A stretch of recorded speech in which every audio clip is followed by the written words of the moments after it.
Yeah, she's calling back. We're going to try to give her a call again, and then she just added another phone number to the 13-year-old grandson who's possibly with the daughter. Step out with this.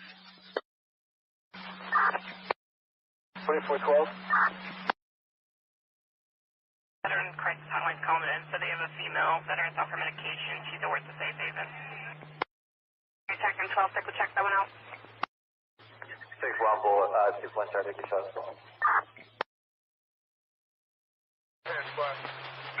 Officer still stands for talk?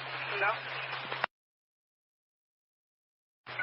Offender in custody? Temporary with thanks. Anyone else close, wait to see what's up, let me know. First number. 10-4.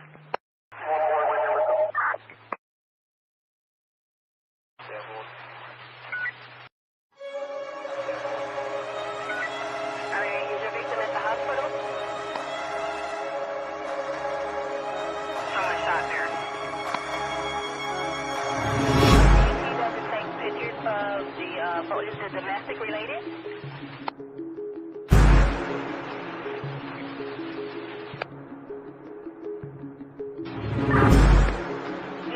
She's calling back. We're going to try to give her a call again, and then she just added another phone number to the 13-year-old grandson who's possibly with the daughter. Step out with this. 2412. Veteran crisis hotline calling in, so they have a female veteran off medication. She's at work to safe haven. You're attacking 12, check that one out. 6 1 bullet, 2 1 start taking shots. Officer still stands for talk? No. Offender in custody?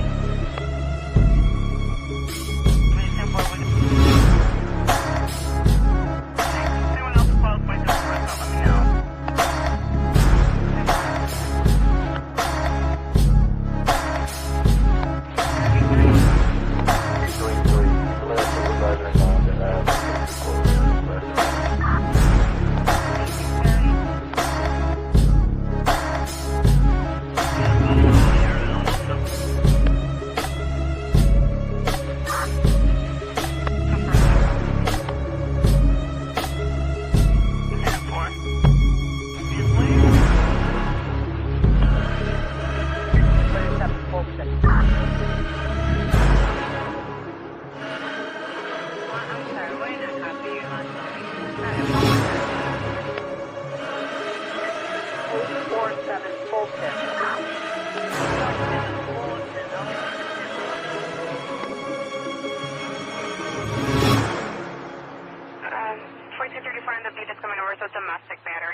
All right, let's get this turned down. Good evening, y'all.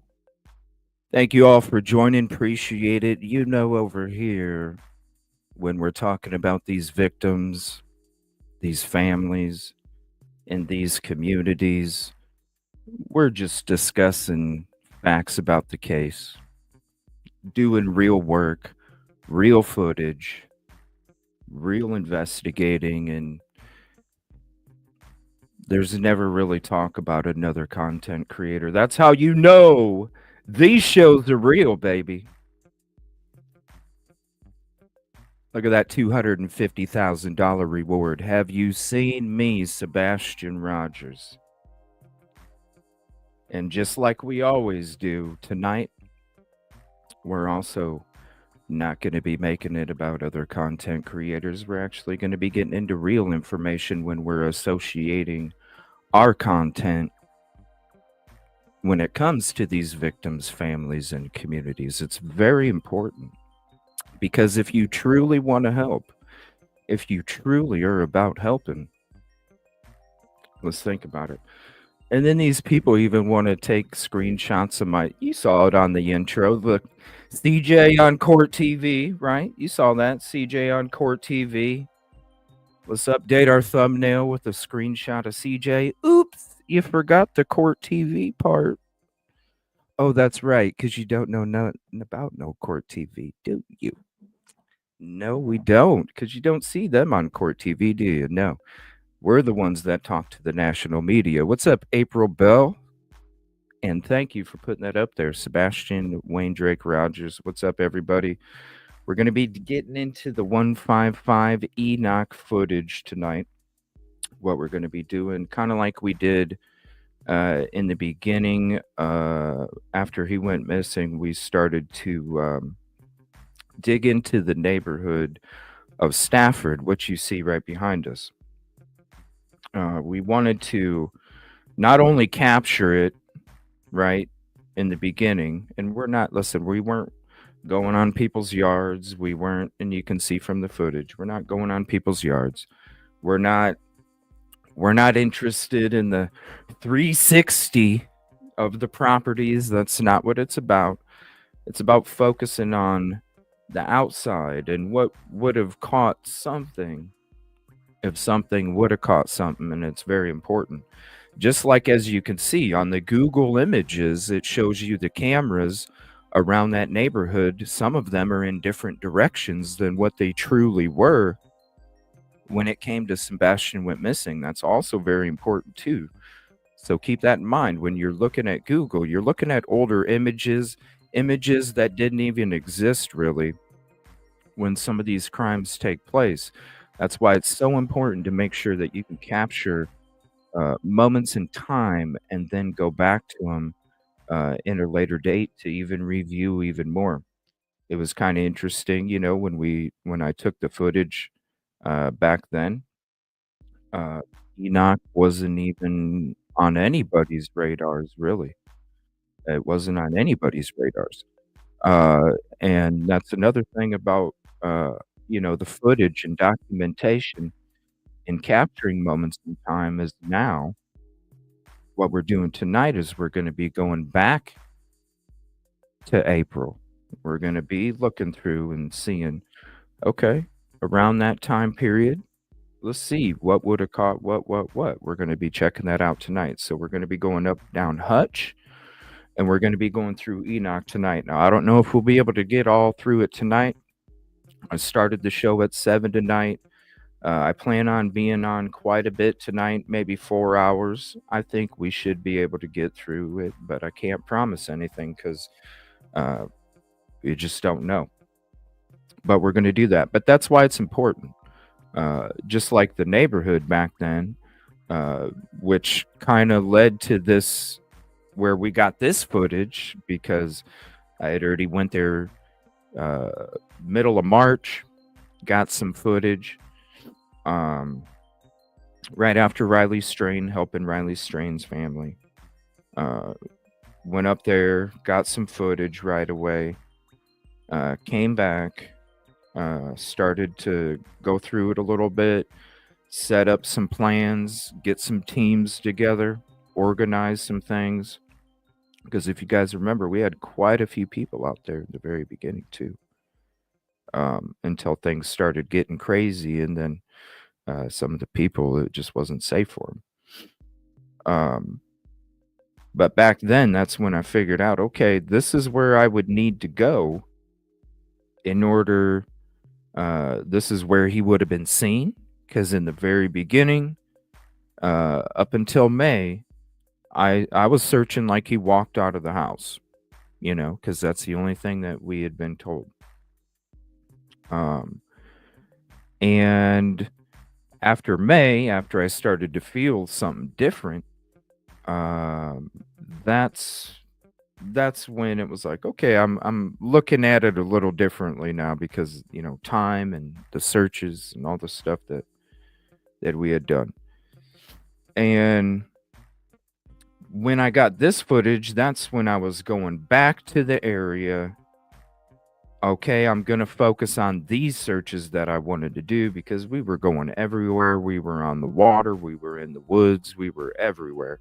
We even went down to Memphis, or not Memphis. It was wherever that Yogi RV park is. We went down to it was outside of Memphis, south of Memphis. I can't remember the city or whatever.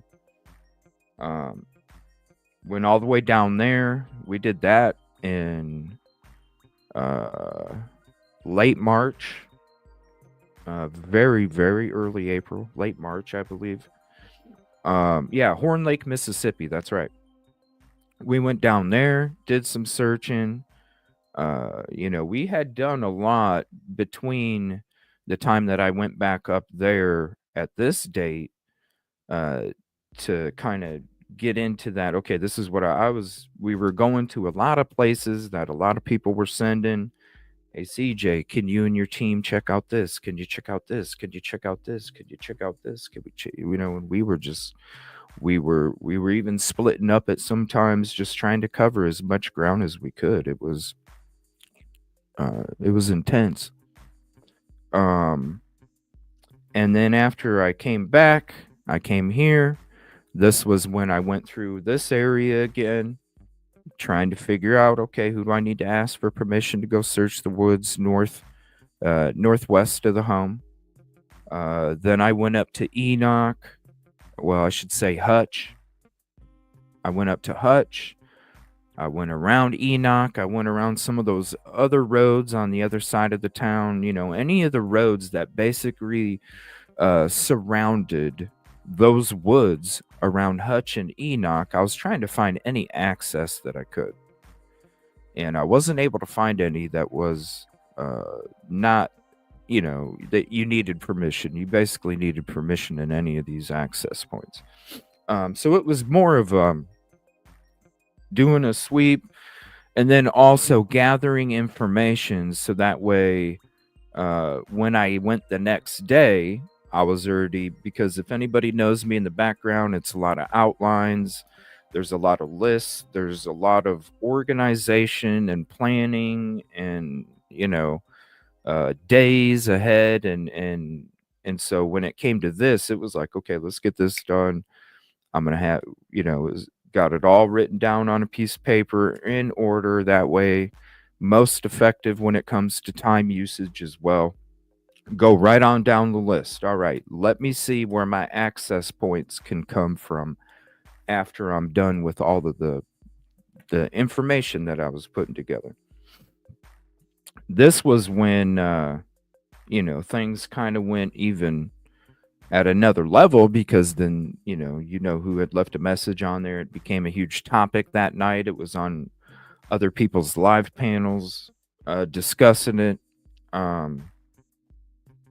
It was on talk shows the next day. It became this unfortunate thing, which wasn't even warranted.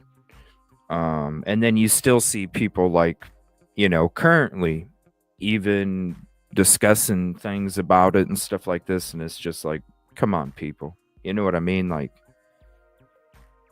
come on, let's just grow up. Let's be about the victims' families and communities if we're really going to be about that. Practice what you preach. You know what I'm saying? While this person's put out the most misinformation, period, about myself, it's just, I don't know. It doesn't, it's like, practice what you preach, But it is what it is. Whatever they eat don't make you. But that right there actually kind of changed some things. It kind of changed some things for a couple days after all that stuff kind of took place. There was different things. That was at that point where I had to tell, like, you'll see in the live searches, it was at that point I had to basically tell a lot of the team, like, look, I understand if y'all don't if y'all don't feel safe after this, I totally understand. I'm not here to I'm not here to make anybody be in an uncomfortable position or anything like that. So, I'm a realistic person here. Come on.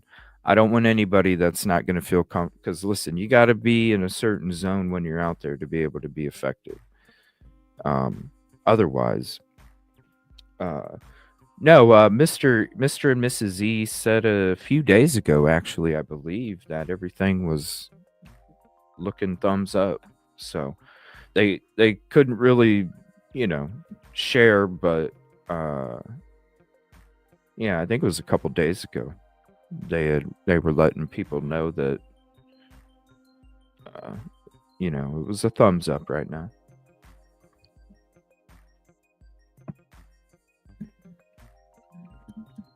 But that was around that time where there's a lot of the team that was like, man, this is a crazy, just for a missing kid, And that's what I was telling them. I'm like, you know what I'm saying? It's like, it's crazy. Where have you seen, when it comes to a missing child's case, where have you seen some of this toxicity? It's just crazy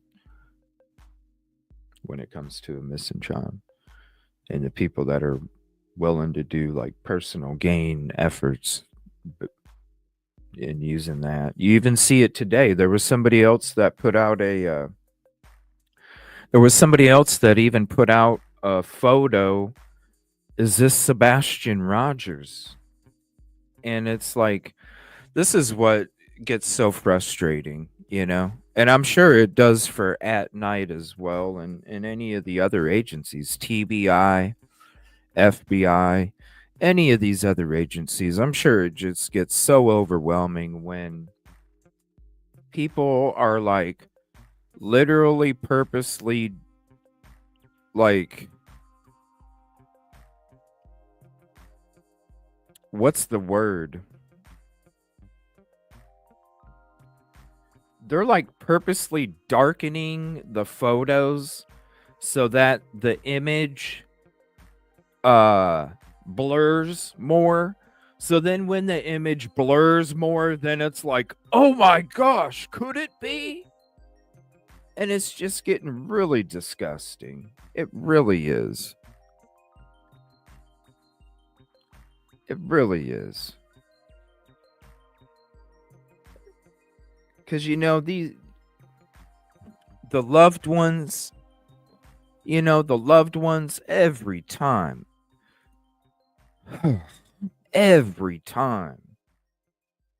Just like these other shows that just talk about other content creators and use their loved one's name to discuss this stuff. It's like every time they get on and hear a snippet of this show or see it on a social media post or see a photo that's darkened and altered just so it blurs to possibly, you know what I mean? And every time these families and these loved ones come across this stuff, it's remember, it's the chipping more the armor. They're already missing a chunk because something happened to their loved one. And instead of trying to repair that, right? Instead of adding to try and repair that, it's the bullshit doctored, look at me, I want attention because I'm making a photo, or look at me, I'm talking shit about this other person. And like, it's that stuff right there is just gotta chip and chip and chip and chip. And it's just so disgusting anymore these days when you see human souls that actually like go through a thought process, and then after they go through the thought process, then all of a sudden it comes to the mouth, and then it's like, what? Like, I just don't get it. Think about all of these photos that have come out with the Sebastian Rogers case. Does this look like him? Does this look like him? Does this look like him? There's been a lot of them. I don't remember any other missing child's case where there's been so many freaking photos that were clearly blurred. Because listen, come on, man. What's your megapixel on your phone, right? Come on now. What's your megapixel on your camera? The shit's clear as hell these days. Listen, do they still sell the disposable Kodak cameras that, the one-time usage, and you turn the whole thing in and then you get your, like, come on. It's even clearer than that shit. Come on, man. Your phone. And these pictures are coming across so freaking blurry. So blurry. You can barely, you're like,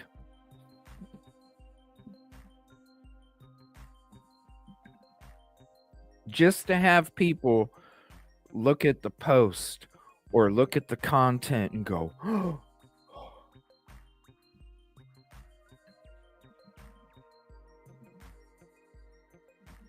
It's sad.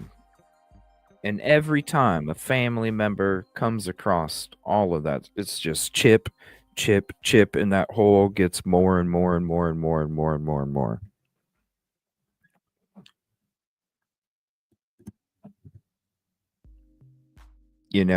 When we have this powerful opportunity to use our voice, right? To use our voice, to use our physical abilities, to use our mind, to use our heart, and we can promote that to,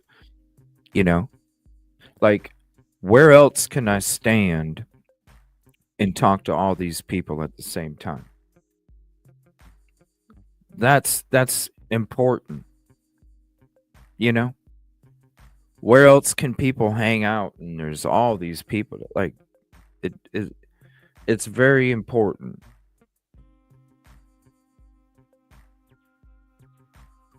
And when there's that kind of power that can literally help these families get closer to repairing that chunk that was taken out, and instead they just keep using it to grind like it's claws slowly grinding away. Yeah, just slowly clawing away at that armor.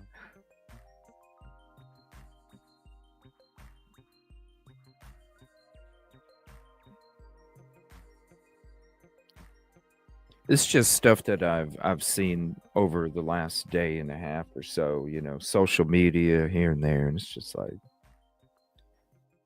just like, come on, people, you know, talking about sides and all this other stuff. You see it all over. Hell, about a Facebook group booting out a lot of people. I mean, there's been so much stuff over the last day and a half. And it's just like, oh, it's because they're on this side. Oh, it's because they're on this side. Oh, it's because they're on this side. And it's just like, what the F is all these sides? I didn't know there was two Sebastians, right?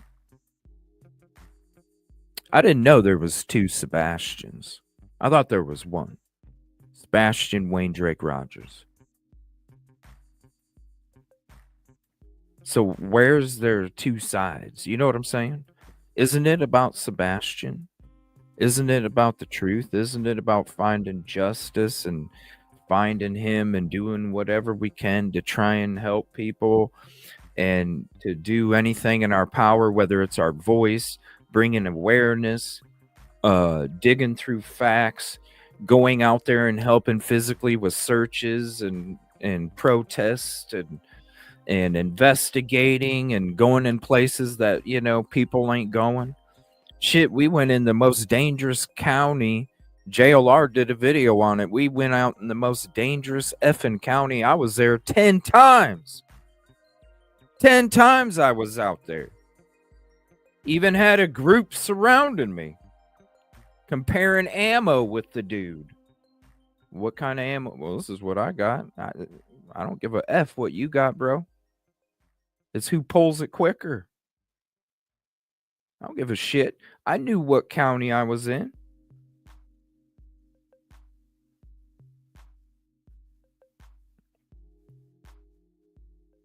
I knew I was, you know what I mean? Still went out there. Those people respected me when we split.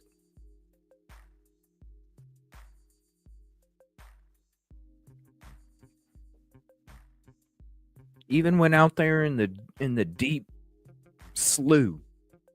How many people went out in the deep slough on a boat in that dangerous county?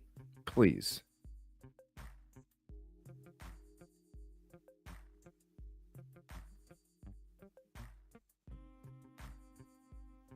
Oh no, I'm just seeing it's gross. You see all these people that have these opportunities to do all these different things, and instead it's just nothing about talking about teams and talking about sides and blaming this side and blaming that side and making fun of this side and making fun of that side and ha ha ha and hoo and all of this. Just what the fuck, all of it is just like, what the fuck.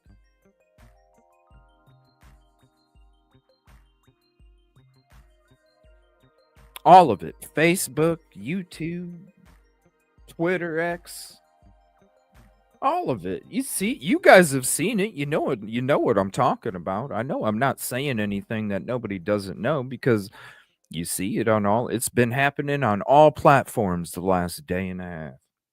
On all of them. On all of them.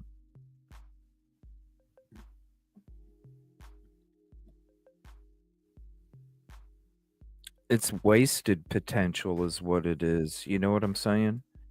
It's wasted potential. Wasted. Who gives an F what your opinion is on another content creator. Seriously, who gives a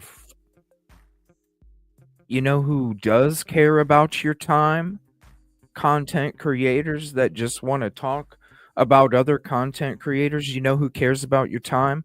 A victim's family. That's who cares about your time.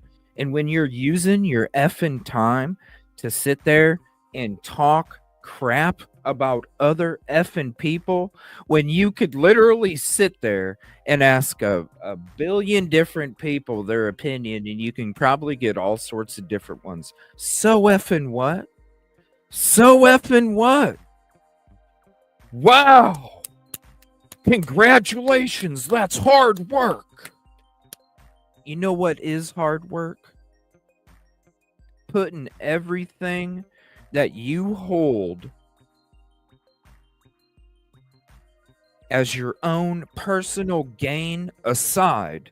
You put that aside and you focus on really trying to help these victims, families, and communities.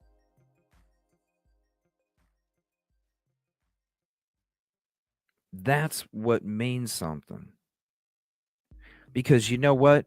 You can't line up a billion people and ask them if did you did you help your community? Did you help your community? Did you help your community? Did you help your community? You know how many people wouldn't be able to answer that? Now you take that aside and then you line up a billion people and you ask them, have you helped out other communities? Think about how little that becomes after. Have you helped out another community beyond your own? Have you helped out another community beyond your own? Over and over and over and over. Now, we'll line up all the people with an opinion about other people and let's line those people up. And how many do you get? You get a whole shit ton of people. Because anybody can tell you about an opinion of anybody else. This is where your time is being wasted, your potential is being wasted, your ability to create awareness is being wasted, your ability to create the one thing on this planet that means the most is making sure that somebody doesn't get treated the way you wouldn't want to be treated. And that's a fact. It's so easy. It is so easy to sit there and do those reaction talk shit shows or even include them in your content before you get to Sebastian Facts or another case. Because there's some people out there that'll be like, look, all right, we got to talk about something, y'all. We got to talk about something. We're going to talk to you about this person for the first hour and a half, 2 hours. And then after that, then we're going to throw a little bit of talking about photos and all this other stuff. So, you know, so I can have an excuse to talk about this person and then say, no, I'm actually doing a show about this. When really, no, you're just being sneaky, sliding your own hate speech in your shit before you get to other stuff. That is in the same boat as the other people that just sit there and talk about other people. It's the same boat. It's nice you want to throw the last hour and a half of your show talking about real information, but it's a bunch of bullshit that you're still attaching that victim, family, or community with your bullshit. You're just as bad as the people that continue to have just that content itself. You're just as bad. You all fuel each other. You all fuel each other.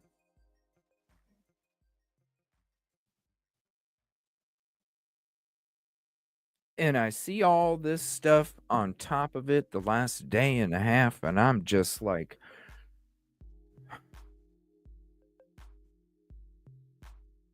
it's a misuse of potential.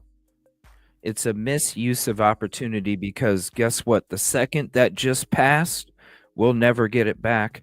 And the second that's coming up in a second, we won't get that one back either. So why are we wasting any freaking second on stuff that you can line up a billion people and find every single one of them can have the same answer when it comes to, well, could you talk about an opinion about this person? Yes, yes, yes, yes, yes, yes, yes.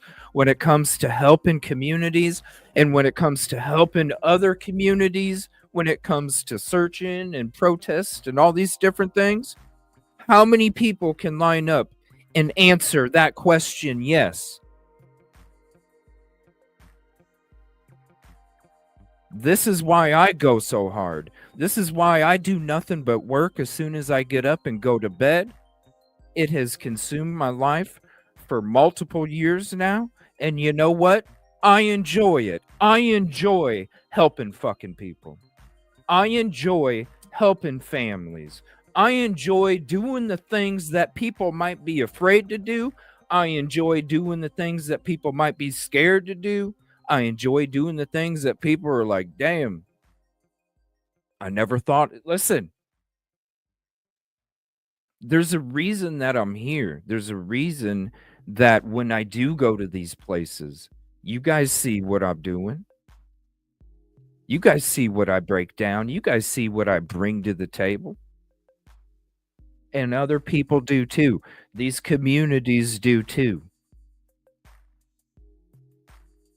Now, if there would be other people that would step the F up and quit doing this, because there's so many people that can do this. I can do this. I can do this. You know how easy my life would be if I just literally sat here and gave my opinion on other people? Oh my gosh, it would be the easiest job in the world. I could literally just sit here and talk.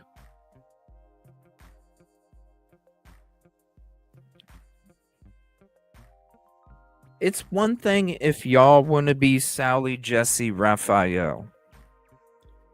I ain't knocking it. Listen,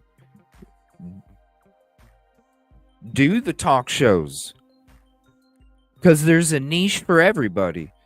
But why do you attach a victim, a family, or a community with that rhetoric?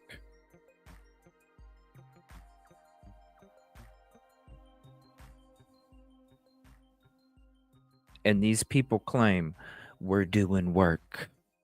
We're doing work. We're helping. We're bringing awareness. No, what you're doing is using your fucking claws and slowly grinding at that armor of those people that you put in your shows. And the thing is when it comes to existing around that, this is why you don't see me show up in certain shows. The more you are around that activity, Mama always said you are who your friends are. Because you could have the kindest soul in the world, but if you're that beautiful orange and there's some mold in that bowl, it don't matter how beautiful that orange is. Because eventually, just like Mama said, you are who your friends are. That piece of fruit that's beautiful, if you're surrounded by moldy fruit, it don't take too long. You become the same.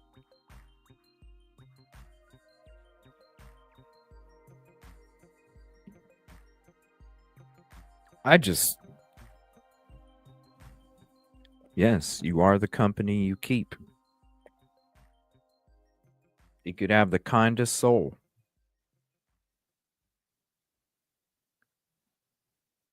It's that rotten fruit. That's why the more times you shake the hand with the devil,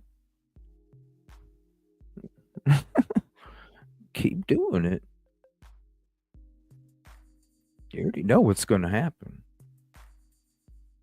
I just felt like I needed to say that tonight before we got into it because I'm just seeing this stuff the last day and a half, especially today, waking up, seeing the photos. Oh, is this Sebastian? I'm like, come the F on, man. Like these investigators don't have enough work to do already. And you're worried about your own personal gain clickbait bullshit. It's just getting so disgusting. All right, we're going to get into a few things first before we get into this footage because there's a couple things I want to show you. Couple things I don't know if you noticed. It's more about the abduction stuff. Listen, I'm just telling you, since May,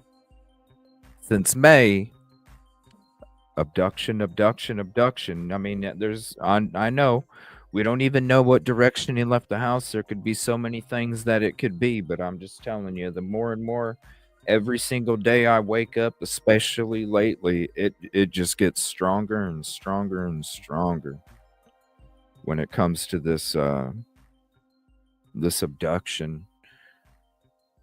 Yeah, we'll get to that. All right, let me share this first with you. Now I'm going to revisit something. I'm going to revisit something that we brought up last night because it's important about something else that I'm going to show you here in a second. So last night brought up this about here. Let me move me over here. Okay, brought up this. And where it says last seen February 26, 2024 in the area of Stafford Court in Hendersonville, Tennessee, wearing a black sweatshirt, black sweatpants, and glasses. I know there's other people saying, hello, this doesn't say anything. Well, you need to look a little deeper, okay? Because if he was, when was he last seen, y'all? I didn't know. When was he last? It doesn't say missing, right? Well, look, I mean, if it happened after he went to bed, well, then he would obviously be missing on the 20th. It doesn't say that, does it?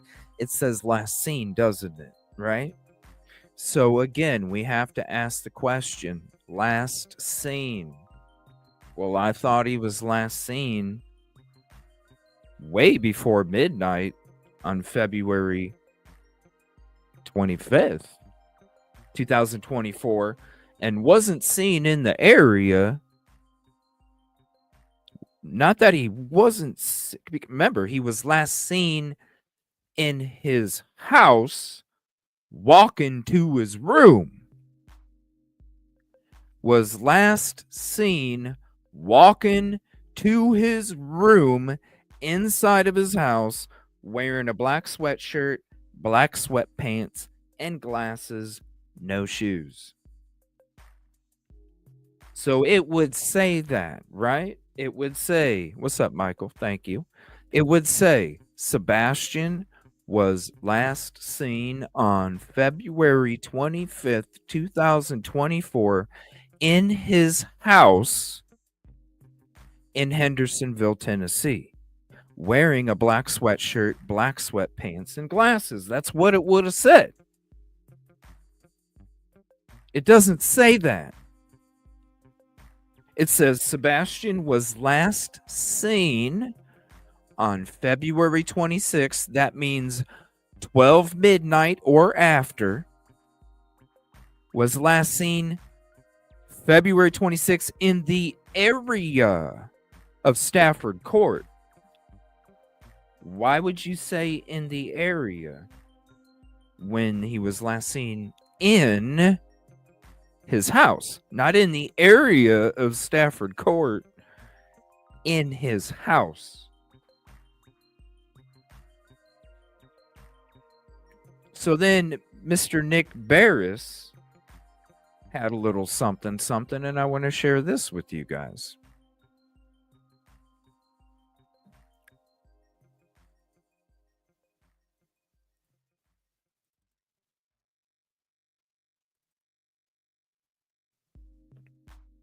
Sorry, I thought I had it up here. Where did it go? Right here. All right, right here. So Nick Barris had posted something on February 26th, okay? Nick Barris posted on February 26th. Here, let me put my face. Let me put my face over here. All right. Nick Barris had posted on February 26th. Sebastian was last seen earlier today in the area of Stafford Court. Who? Who? Who?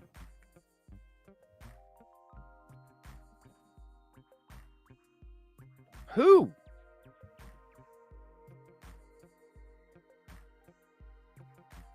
So now it makes sense. Because when we showed you the screenshot also, let me go to that, of this right here. This was from TBI, right? Showed this last night.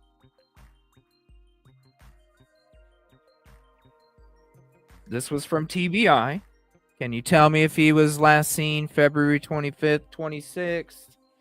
And then we see it right here. Sebastian Rogers was last seen on February 26th. Okay, wait a minute. So when I go back to this, and it says was last seen, where my confusion was at an overload last night. That's why I had to start the show off. I wasn't even going to start the show off with that. My confusion was at an overload. I'm like, what? Oh, help me out, y'all. Because this whole time, I thought he was last seen at home. So then when we switch back over to this,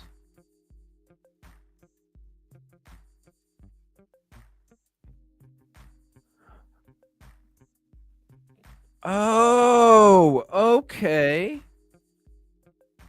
Okay. Now I understand. Why it's the 26th.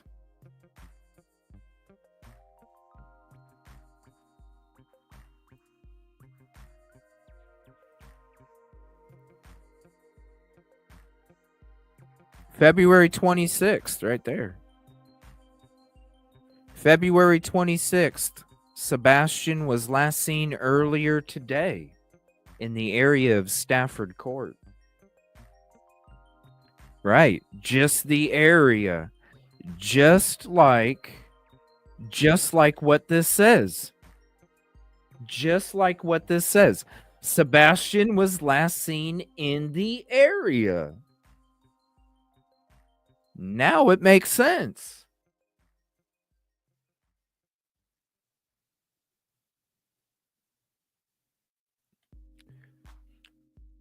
So who saw him? Because that was February 26th that Nick Barris put up there. This whole time, I know Katie was the last person to see him. We've all been told that Katie was the last person to see him. So really, who was the last person to see Sebastian? Because it wasn't Katie. Because if it was Katie, she didn't last see him in the area of Stafford Court. That wasn't Katie. Katie last saw him walk into his room. So when we were going through this last night, and I'm sitting there going, "Well, okay, maybe somebody would have somebody had to have seen him." Kind of like what I was bringing up. Somebody wasn't able to catch it on footage, but somebody did look out their window. Somebody wasn't able to capture footage,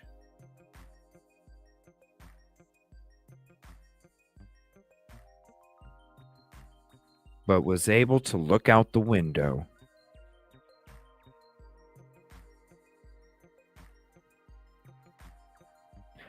Who saw Sebastian? Why has this person not been known this whole time? Why are they being kept a secret? Why is the witness account of Sebastian being kept a secret? And then I want to say this when it comes to Seth's proof of life video, and I don't think anybody's asking this question. That's not proof of life. Because wouldn't proof of life be the witness that saw Sebastian in the area of Stafford Court? Wouldn't that be the proof of life? Not the Texas Roadhouse. Not the Texas Roadhouse. Proof of life. There would be more video. You can't tell me that if somebody saw something, you can't tell. Listen, even if it was somebody that said, yeah, I saw a figure dressed in these clothes that looked or could have possibly been this person walking in this direction, well, then how come we haven't known a direction to go to this whole time? Why are these things being kept a secret? Somebody saw something, somebody knows something, and this person, remember, no foul play. No foul play. If there's no foul play, why is this person being kept a secret?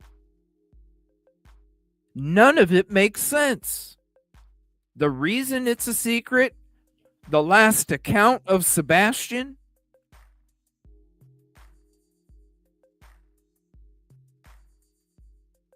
the direction he went, the possible description of what this witness statement could mean when it comes to so many other things going on with not only what people but what the family can do to help as well. You are excluding so much and it doesn't make sense. Who was the last person to see Sebastian Rogers? 'Cause it wasn't Katie. It wasn't Katie. Because if it was Katie, this would say Sebastian was last seen on February 25th, 2024, inside his residence on Stafford Court in Hendersonville, Tennessee, wearing a black sweater, black sweatpants, and glasses. That's what it would have said. Who was the last person to see Sebastian? If you don't want to say who, at least give us a direction. At least give the family something. Even if it was a car. But that would require foul play, would it not? Would a car not require it to? I mean, if a car is involved, it's foul play. If he is with anybody else, If he is with anybody else, it's foul play. The only way it's not foul play is if he was witnessed by himself. That's it. If he is witnessed by himself, it's not foul play. You hear not foul play from law enforcement. If there's not foul play, why is this witness being kept a secret? Why is their witness account being kept a secret? Because it should say that Sebastian was last seen February 26, 2024, around the time of such and such on Stafford Court by this area in this direction in Hendersonville, wearing a black sweatshirt, black sweatpants, and glasses, is what it should say. This right here, why is there secrets? Why have this whole time we have thought that Katie was the last person to see Sebastian for the last 10 months? We have thought Katie was the last person to see Sebastian. And as we go through stuff that was posted from the very beginning, after seeing some other messages of posts from a couple days ago, doubling down on the date, because look, you can make mistakes in the beginning on February 26th, but when it's December 26th and somebody sends TBI a message asking them what day he was reported missing, and their response after they come back to them was February 26th, 2024. Why this whole time have we been thinking that Katie was the last person to see Sebastian alive when it's been a lie? Because somebody else saw Sebastian alive on February 26, 2024, between the hours of midnight and 6:15, 6:20, 6:30, in between that area, because I'll give you a time since they don't want to.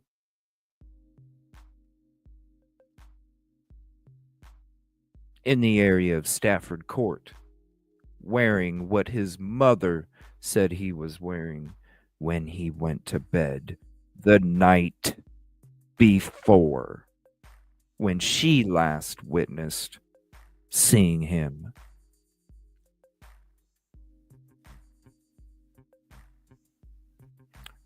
This needs answered soon. All right, there's something else I want to share with you guys. This was from recently. Now, when I've told you that in May, when I started to feel that it started to, it was going towards in my mind, I'm like looking at what was there and what wasn't.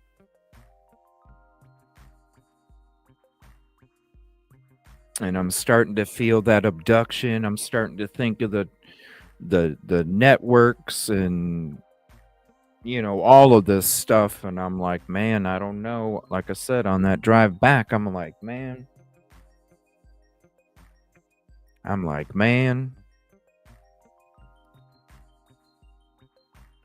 it seems like this now, even the Cleveland case that was brought up last night, stuff like that. And how I told you guys, when they're doing these investigations, it's a long time before stuff is even put in the papers. It really is. They have to be. These people live underground and they feel the slightest vibration from up above and they just go hide. You know what I'm saying? That is why they don't really put out a lot. They can't. That's why when they're doing these investigations, sometimes they take a long time. These are like spider webs. It's gross. But when this stuff started to come out, in like September, October, that's when it started to become public. Excuse me. That's when I'm like, even more. I'm like, man, I just feel even more. Like I said, every day it just gets these. You saw another one, the guy that got 50 counts in Hendersonville, 50 counts in Hendersonville, and that just became public recently. That was an investigation that had started in October, but it started before that. Thank you for the like numbers. Appreciate it. I'll contribution call you out here in a second. Thank you so much. But this is something else I wanted to share with you guys because and I'm not gonna read the article, but I just want to show you how drastic it is. Now, this one, over 3 months from October through December, TBI conducted Operation Autumn Shield.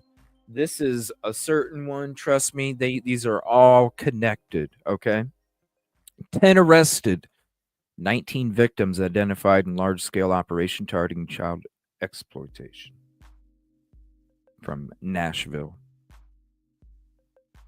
Large-scale operation resulted in 19 victims being identified, 10 people being arrested on various internet crimes against children. They used AI technology to make images of photographs and then shared it. The group was called 101, also founded by a 14-year-old male. They would extort minors into self-hurt and then producing abusive material. They use platforms like Instagram and Snapchat. I'm going to show you something else when it comes to Tennessee after this. When it comes to this stuff that exists, I'm telling you, Nashville is a hub. Hendersonville's right outside, and it's perfect because it's quiet. Everybody knows each other, and it's dark. It's a dream scenario for these creeps, unfortunately. Come on, Hendersonville, get some kind of package together where you can get street lights. Just saying. TBI arrested all of these individuals right here. This is just a little group.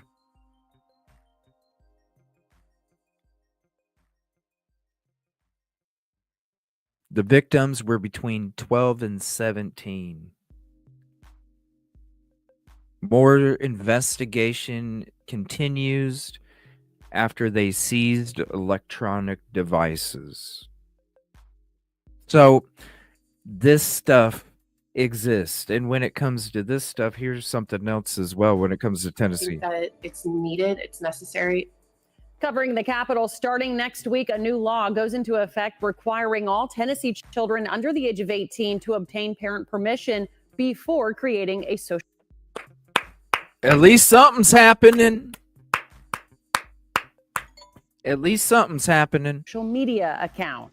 Fox 17 News' Karen Aguilar joining us live from the state capitol with the latest effort to protect kids' mental health and reduce exposure to harmful content online. Karen? Megan, that's right. Starting Wednesday, Tennesseans under the age of 18, when they go to a page like Instagram and provide their date of birth, they'll be met with an extra step in the process. One parent tells me it's necessary. Social media companies will now be required to verify each user's age, and parents will need to give consent for their children. But there you go. Because you know what? If you're on there to do some BS, because listen, hey, I was a single parent, full custody. I have a right. You can control that shit as a parent. You could know what the hell is going on the social media. You are the damn parent.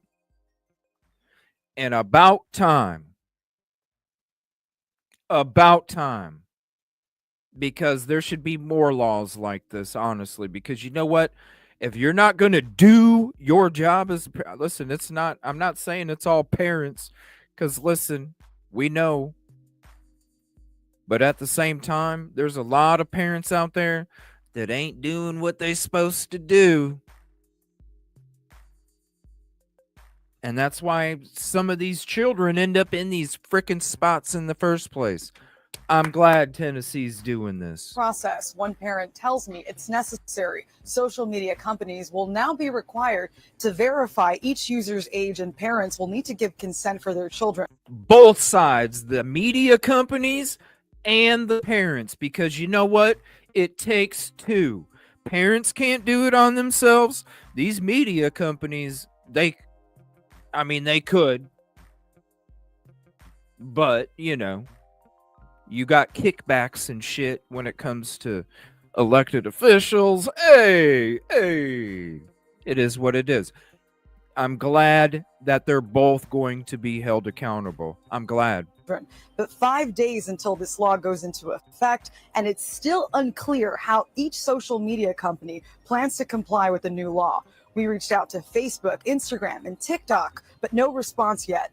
Amanda Ray lives in Nashville and has 2 kids. She's worried her kids' social media use is creating unrealistic standards. Other parents' concerns include bullying and self-harm. Senator Jack Johnson co-sponsored the Protecting Minors from Social Media Act before it passed in the House and Senate.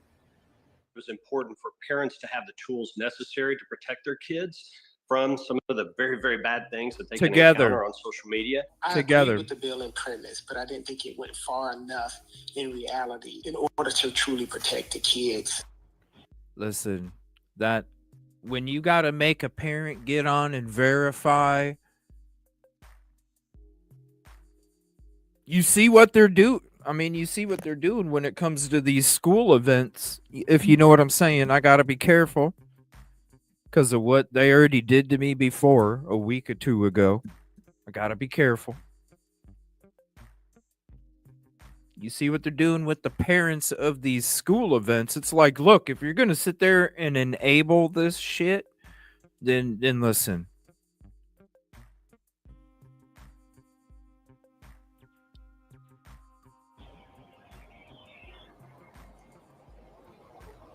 Representative Vincent Dixie is one of the few lawmakers who voted no. He wants an amendment considered to address what he calls holes in the legislation, like enforcement issues, and a plan in place for children who try to pose as their parents to get their accounts verified.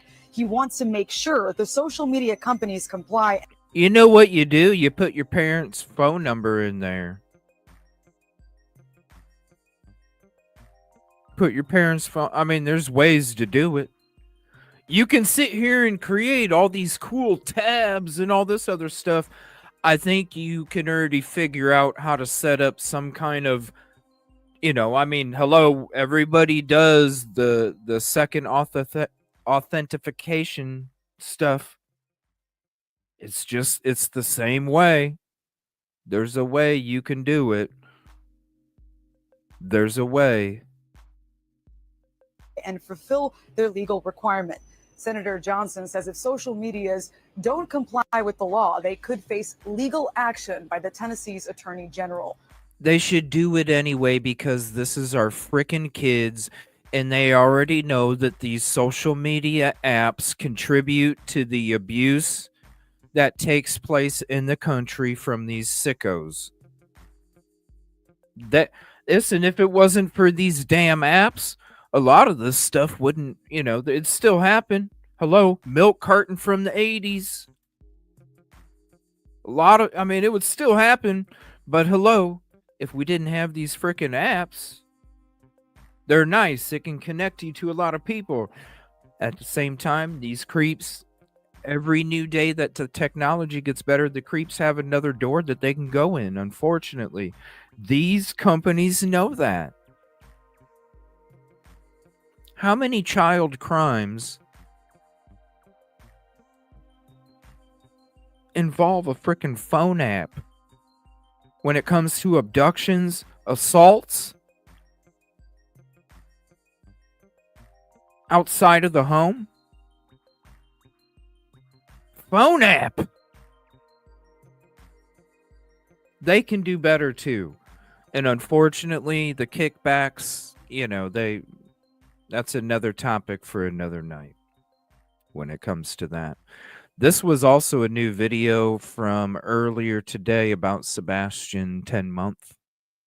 Well, the search for Sebastian Rogers has been one of the biggest mysteries. And social media, just like what we talked about at the beginning of the show. Of the year. Investigators have upped the reward money to find the missing teenager. Thank you, While people have flooded social media with possible sightings, still, Sebastian has yet to turn up. Sebastian Rogers, 15 years old, was last seen at his Hendersonville home. That was 9 months ago, and his disappearance has captivated Middle Tennessee. This month, social media honed in on a person in a green hoodie seen on video near Sebastian Rogers at a Hendersonville restaurant the night before he went missing. The Sumner County Sheriff's Office addressed the video, writing in part, after a thorough discussion with this individual, there is no evidence linking them to Sebastian's disappearance. Okay, when did this thorough discussion happen? That's my question, right? Did this thorough discussion take place? Is that why? Did this thorough discussion take place between the 5 weeks that it took Seth to get the Texas Roadhouse video?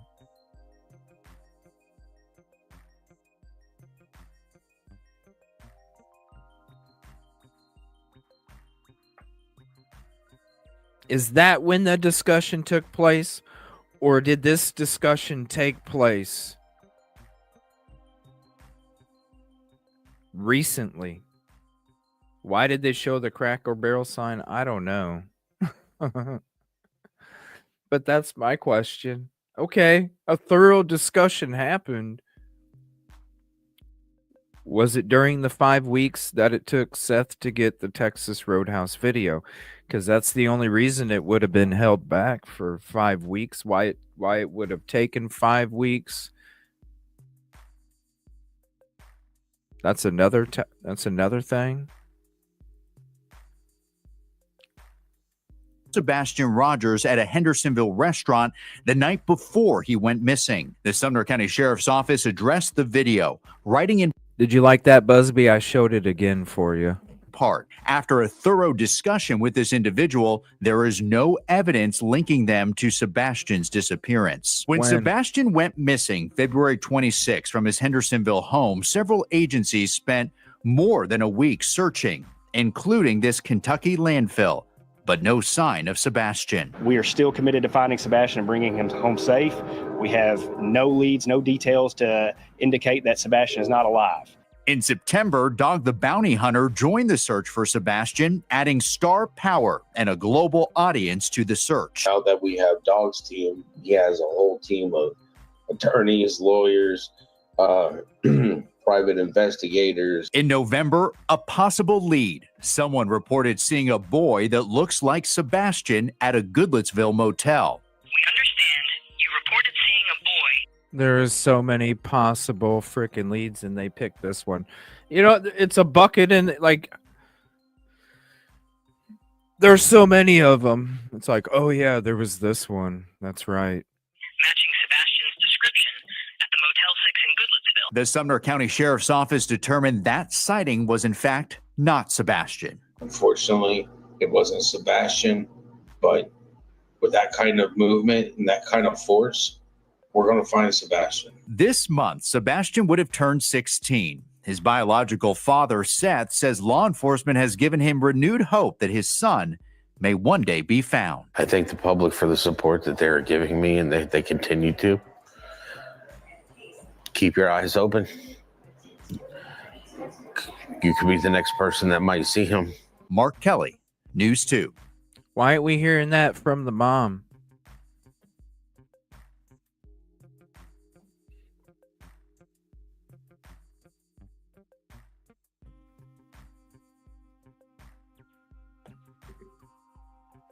I don't know. Because if it was my baby,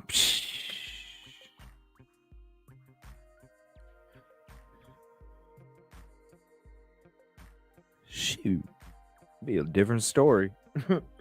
Hell, you see how much I'm on camera right now, talking about other victims' families and communities, and it's gonna be one of my own. Shit, this baby would be 24/7. 24/7.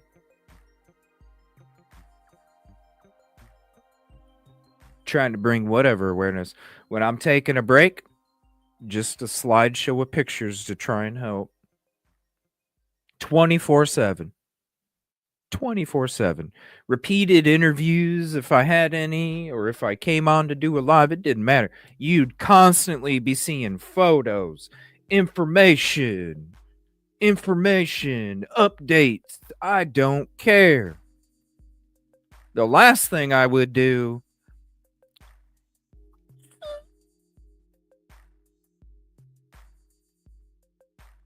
that's the last thing I could do. And nobody on this damn planet could sit there and make me do that. Nobody on this damn planet.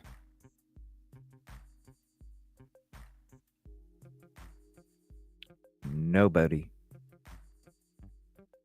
Not even forces beyond this atmosphere, if that's what you believe. Not even that. Not even is going to make me.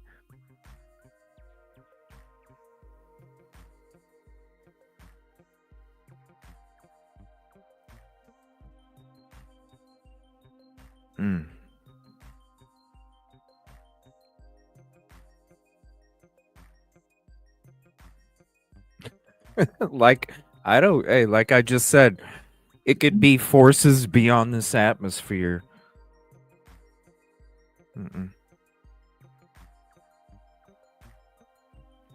And I have room to speak. Full custody, single papa. Nope. Not happening. You out your damn mind. All right. This right here, speaking of photos, because of social media here. Speaking of photos, let me put my face over here real quick. Thank you for your tickets. Appreciate you all so much. Please hit the like if you haven't yet. We're going to go into that footage here in a second. As always, I like to bring up new updates before we dig into certain parts of the topic for the evening. This right here, here's the link on Twitter. When it comes to and here they put this out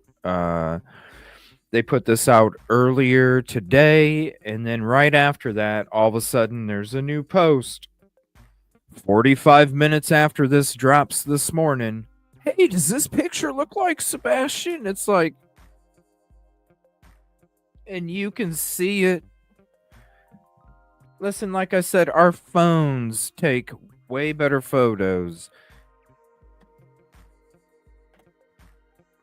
than those photos that used to have to go. The Polaroids. Because these pictures are coming out looking like Polaroids from 1980. Not phone photos from today.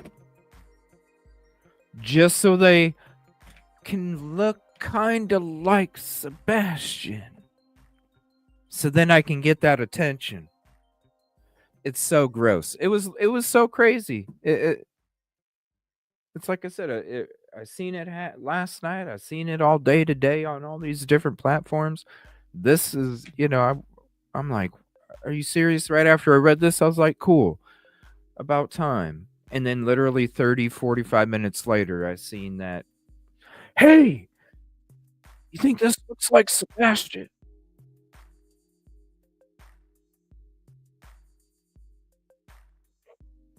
The public is requested to refrain posting photographs online of individuals they believe may resemble Sebastian Wayne Drake Rogers. It's way better than a Polaroid clarity photo. Let's be honest. Look at them all. Look up a 1980 Polaroid photo, and then pull up any of these photos that look like Sebastian, and you can see the quality is this. Listen, it's 2024. It's not 1980, and we got computers on phones now, not computers in a huge room back in the building. Okay, the computers back then, when Polaroids existed, were like huge freaking things. They took up rooms. Now you got one on your damn phone. Come on, let's be real. The public is requested to refrain. 1982, there we go. Sorry, I didn't know the exact date. Thank you, Betty H, for dropping it. Listen, I was just a baby around that time, okay? I didn't know shit, but what I did know is that there were Polaroids in 1980. So thank you. These individuals requested to refrain, and I remember having to go.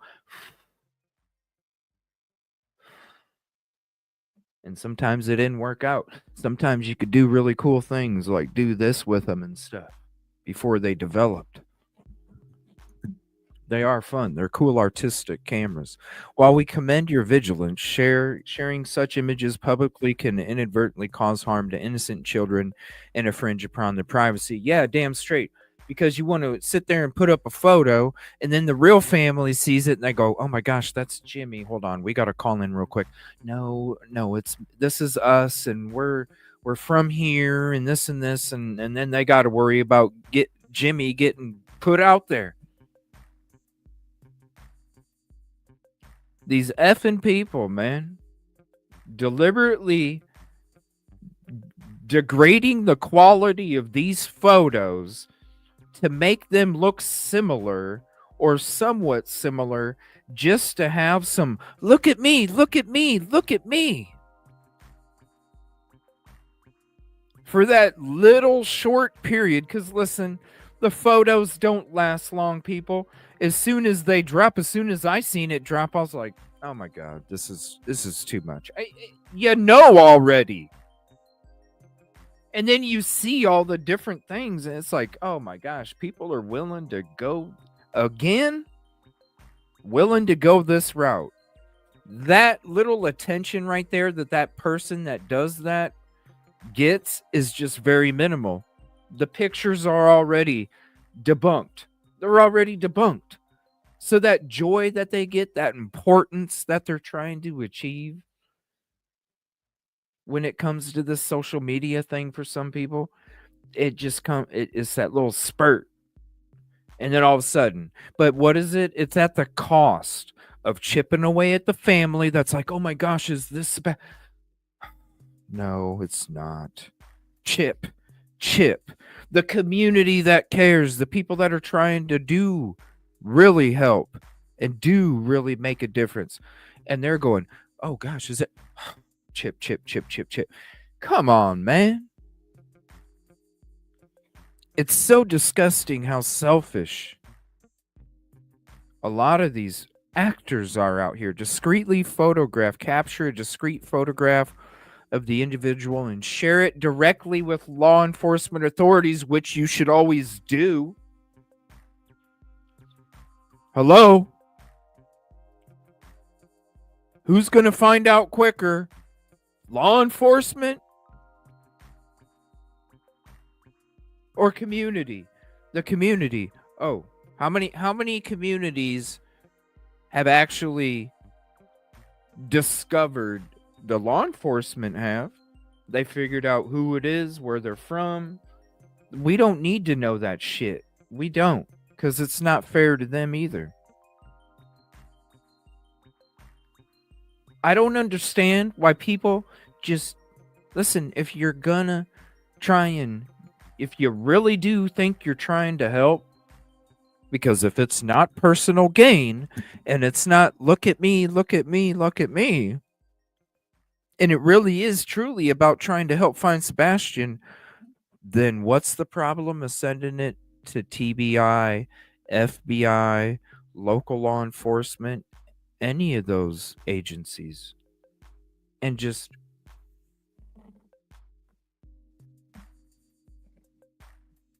because then if it's not, what if that was your son and somebody snapped a photo and darkened it up and added a little filter to it so it made it look a little blurry, and then they took a photo of that was Sebastian and put it next to it and said, "Oh my gosh," you'd be a pissed off mama, wouldn't you? Because you'd be like, they have no right to put my son out there like that when he clearly does not look like Sebastian. Do unto others as you would want done unto you. You don't have to believe in God. You can literally just do that shit every day.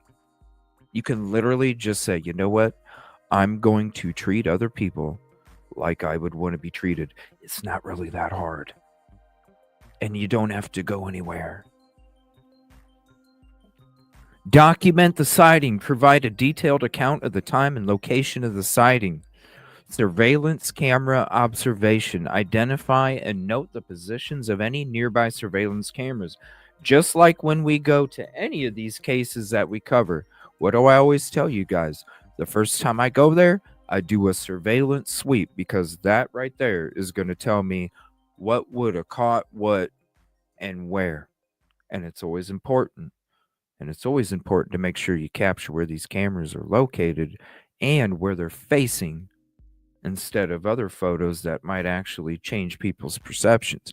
Vehicle identification. Gather information about any vehicles involved, including their make, model, and license plate number. The contributions are invaluable, but discretion is paramount. And it's paramount because if it was your loved one, you would have an issue with it.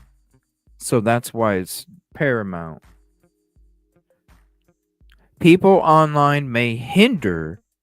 Posting online may hinder investigations and compromise the safety of others. Together, we can protect our communities and ensure Sebastian's safe return.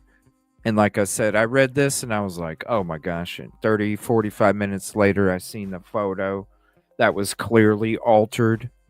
And I'm just like, what is wrong with people? What is wrong? Just send it. If you really feel like you're trying to help, just send it. All right. Now that we got all that out of the way, we are going to switch to this Enoch neighborhood footage. So let me switch all this around and we'll get ready for that. You can clear, I mean, you guys, if you know what the one, I'm not going to show it because it just, like I said, as soon as I saw the photo this morning, I'm just like, are you effing serious, man? And this post just went out. This post just went out, and this is where we're. I'm just, Betty, I do everything I can. The 150% is always offering more yourself than the other person, And because I always, like, I can literally tell anybody I'll be the most loyal, loving friend that you'll ever have in your life, or I just won't exist anymore. I'm just poof. Because I literally give you 150 or 0. And when people don't have the same approach and they go beyond that and go less than 100, then I just don't even, it's 0. Poof. I don't have time because I give so much of myself. And when you approach life that way, because I approach it as I'm just trying to help as many people as I can in whatever ways that I can before I go, because literally the only thing that's worth value is really truly making a difference when it comes to the evolution, when it comes to because listen, you can Some of us have the cards of being a rich multimillionaire that has all these businesses, and some of us have the cards where we're homeless, you know? I've been homeless before. During high school. Last couple years I was in high school, I was homeless. It doesn't matter what you gain personally, because really whatever you gain personally is the luck of the draw. And sometimes people have good luck, sometimes people have bad luck, sometimes generations have good luck, sometimes generations have bad luck. You know what I'm saying? And so it's like, could it be better? Always. Could it be worse? Always. Any situation. And so it's not about personal gain.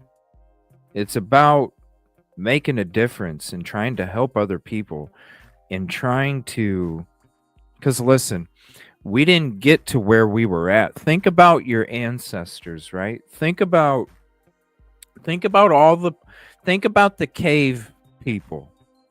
Okay? Go all the way back to the cave people. We wouldn't have been able to get to where we're at in 2024 if all the way back then those cave people didn't help each other out. You see what I'm saying? If you had cave people fending for themselves and it was all about me, everybody, we probably wouldn't have the population that we do. But no, they learned together. They created language. They created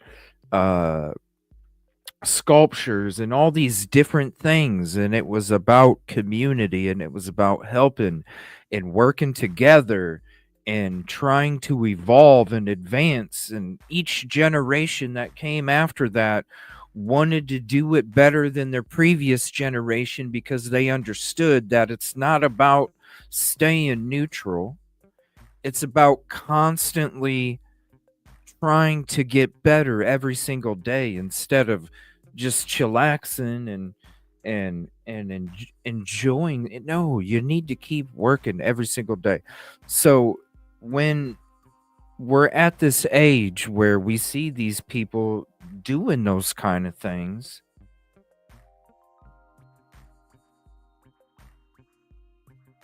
it's just like, man, it just really like hits you deep, because it's like, man, why do people even use their opportunities, their talents, their gifts, their abilities, and all of these different, their time, to focus on so many other things that even our ancestors weren't even contributing to, because that's not how we got here.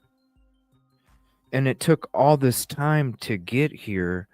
Why take all that time again as a society, as a people?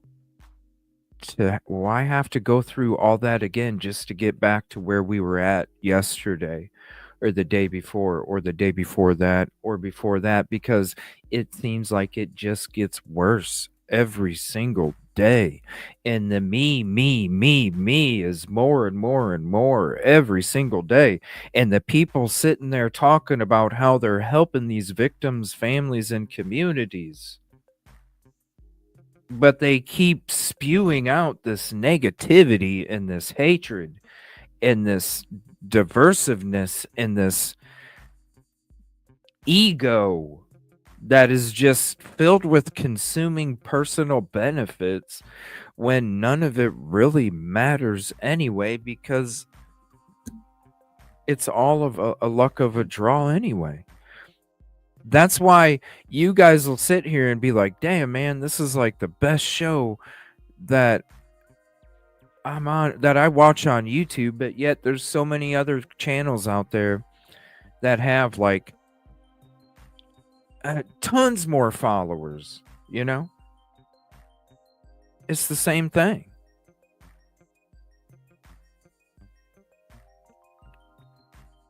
Because I could go that route. I just never cared to because I'm not a me. Hell, I have even a hard time accepting people reaching out. You know what I'm saying? Like, if you guys want to dig deep down to it, the people that know, like I have a hard time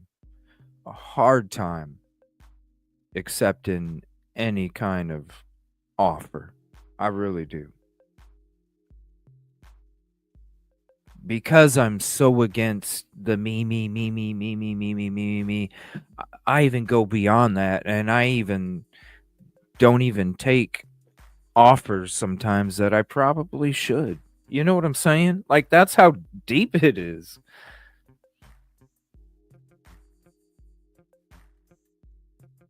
I'm sure there's been plenty of times that I've turned down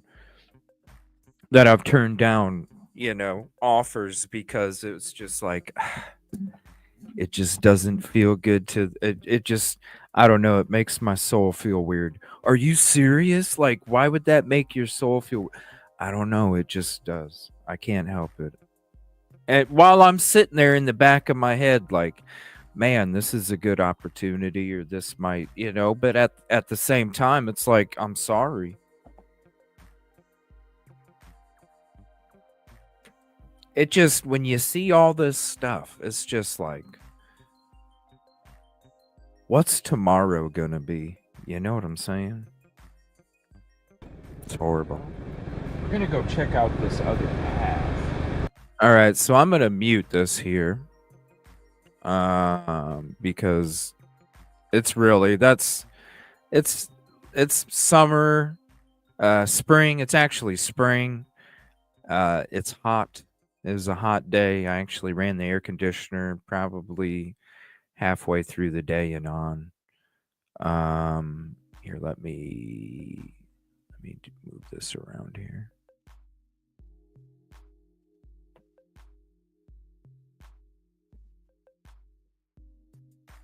Yeah, that's very disrespectful to mention other creators in chat, not only to us, but to the creators themselves. So please don't do that. It's just very tacky. And I don't think this is our first rodeo on YouTube. I think it's pretty obvious on any of these platforms. All right, so what I'm going to do is you're going to see this footage, but I am going to have I'm going to have my other footage up, and that's where I'm going to take the screenshots from. Now, what I'm going to do is I also need to, because we're going to do this live. All right, what I also need to do is pull up a map of the area that we're going to be working on, because I'm going to also edit that picture while we take our screenshots and go through Enoch and Hutch. So give me 1 second for that. And I'm just going to have 155 Enoch. I'm not going to have the other address. All right. So I'm going to, let's go ahead and let's zoom in about right there. All right. Give me 1 second.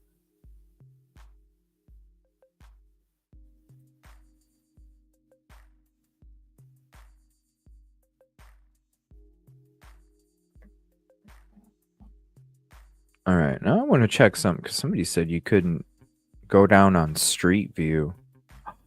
Whoa, you can't. What? Hold on a minute. All right, let me save this and then bring it up.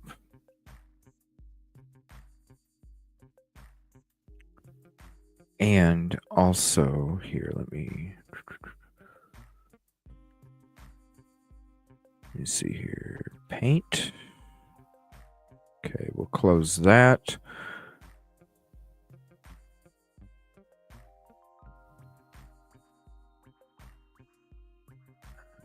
Let's see. I want to say this was from last night's show. Hold on. I want to do some contribution call-outs real quick.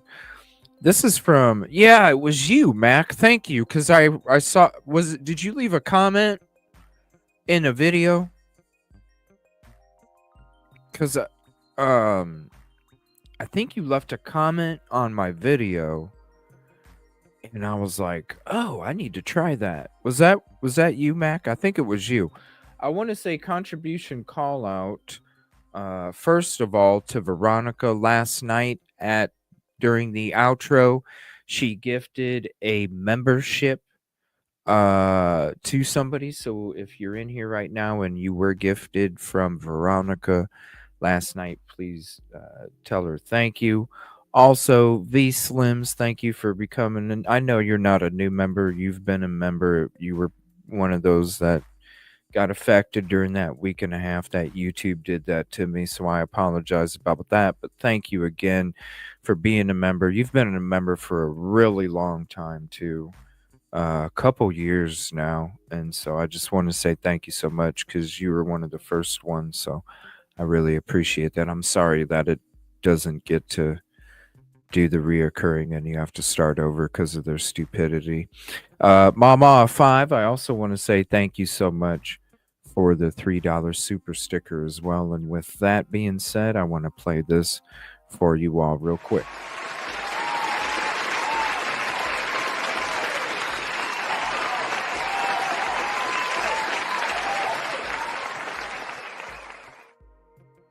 All right, thank you very much. Really, without you, I wouldn't be able to do what I'm doing. Okay, so let me see. I got that pulled up. So we're going to have that up to edit. All right, we got that up. Now, I do have other footage, but the footage that I have, because I'm going to be going through the security stuff, so I'm going to use the footage that we were showing last night, and I might be using some of the front footage too, because I got the front and the side. Now, I do have other footage going through there. I'm going to be digging through that other footage coming up this weekend to see if I notice any other something that is out of the ordinary from what I'm going through right here, because this was my first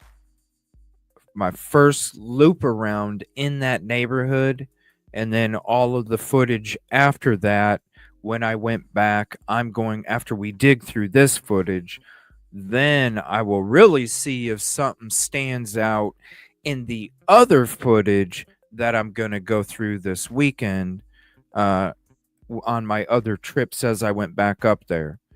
So I'm going to be using this footage not only to get the screenshots of what we're trying to do for the neighborhood, but also when it comes to my own kind of digging in when I'm going through the rest of my footage, because it'll really stand out to me when I'm going through my other footage after we dig into this. What's up, Kiwi Girl? Thank you, 193.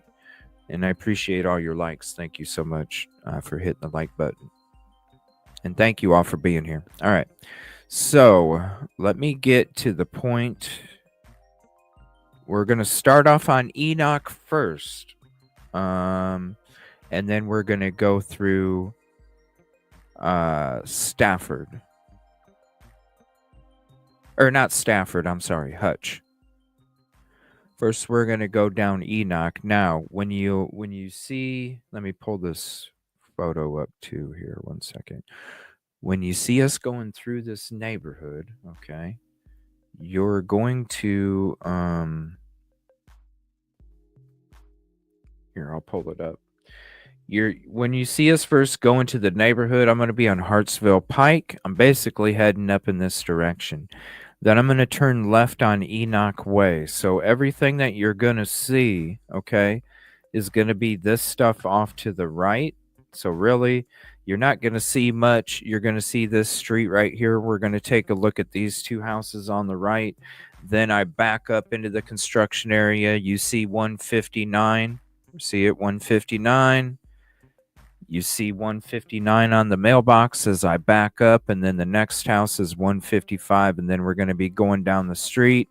Then I turn right on Hutch Court. I go all the way down to Hutch Court, turn around at the cul-de-sac, come around back up Hutch Court, and then I stop there. Now I continue to do more stuff, not only go there, but I also drive down here, come up to Center Road, go to Hart. Then I hit this street, East Main Street right here. I also went back in these areas because I was trying to go back to any of these access points back here that would lead me to these woods where I could search these woods. But anywhere that I did come across, you needed permission. So there's a lot of footage. I got not just Enoch, but I got footage of all of these areas as well. But right now we're just going to be focused on Enoch and Hutch. So we're going to be starting off with this general area right here. So you're going to see 154 and 158 as we get into this in the start of it. So what I'm going to end up doing is, as we're going through this video, I'm going to pause it at certain sections when I get an exact timestamp that I'm looking for. Then I'm going to go to the raw video and I'm going to pull a screenshot from the raw video and then display that screenshot from the raw video on the screen for you, because I know the clarity is not the best when it comes to the video projection with StreamYard. So when it comes to screenshots, you'll notice the difference, and you'll see when we get to zoom in and kind of look around and see what would it have caught. We're gonna find out. Like I said, we might be able to get through this. I plan on being on for a few more hours. We should be able to get through it, but we might have to do a part 2 just in case. And I need to drink my coffee because I've only had like 2 days. And thank you all for being here. I know it's a busy night tonight, so it means a lot to me that you're here with me.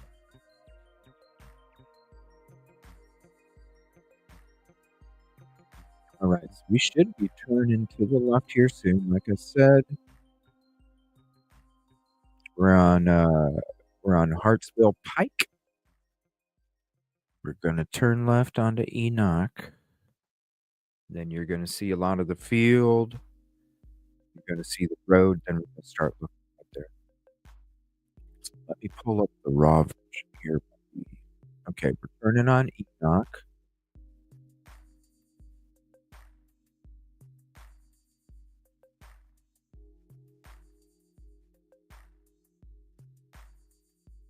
And I got more footage the next day too, so I'm wondering if I even went up there the next day as well. I haven't looked at that full yet. I'm gonna be busy this weekend. I'm gonna be digging through all this footage, like 3 days worth of footage. I'm gonna be digging into. All right, that would be. We might look at that at the end. I might. Because I'm pretty sure I went down this road too, and later on in the day, I'm almost positive. It would still be pretty far away to have any kind of clarity on it. Plus, it's not at 155, so really, it could be like, yeah, we saw a car drive by. Okay. That's not really going to catch it, get us any kind of good results. What we're going to do is we're going to pause it right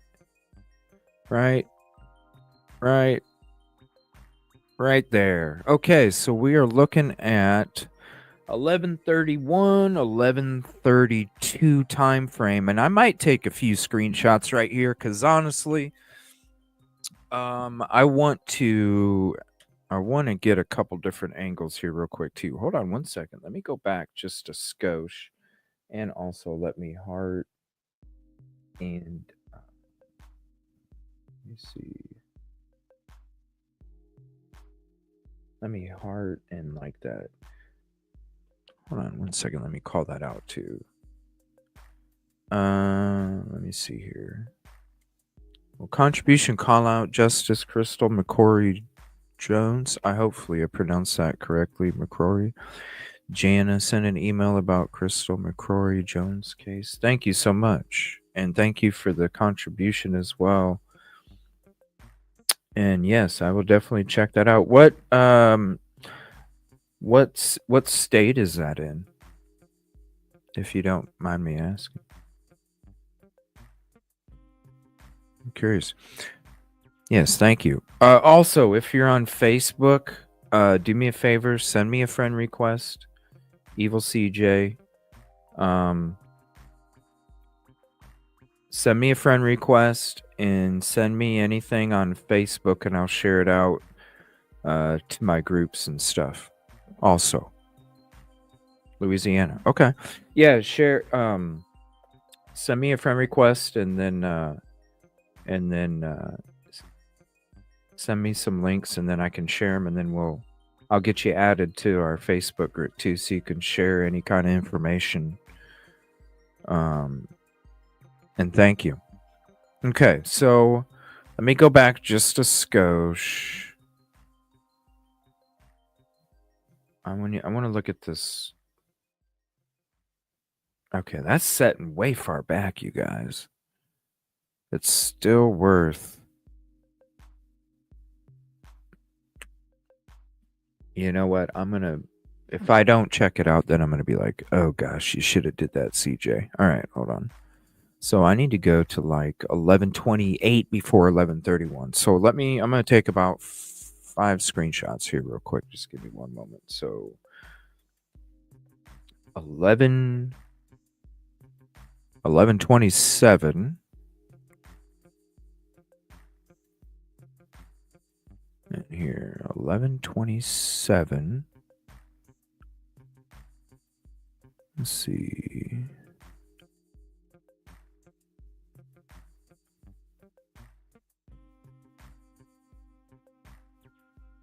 Okay, so we're almost there.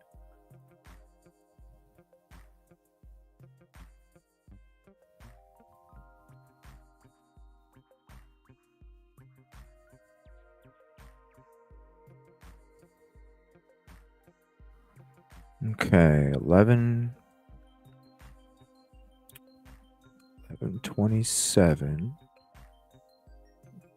So I'm just going to take a couple photos of this one. Ooh. Let me take a photo of this one too. Cuz that might be a good one as well.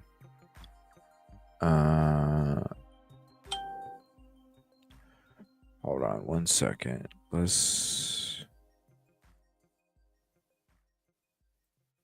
Here, let me.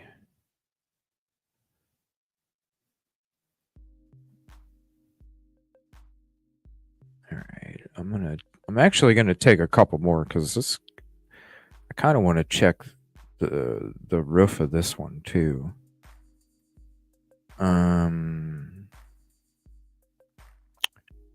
me see. Let me make a new folder so it's easily accessible here.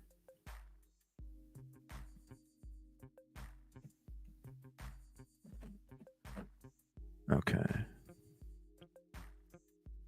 Come on. Okay, there's one.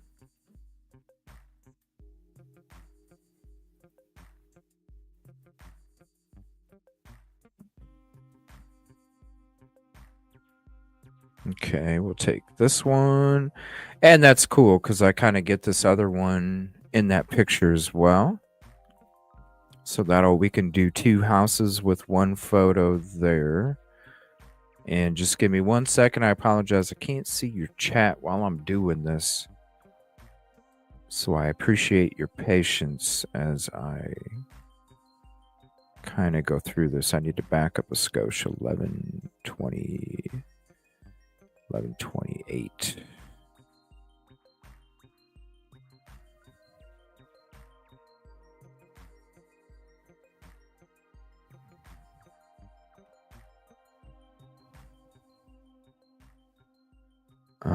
let's see here. Speed.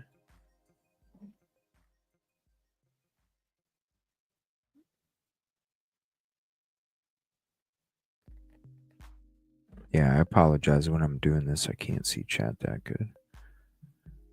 Okay, so let's get that one. I'm actually going to have a lot more screenshots than I thought. Okay, there's that one.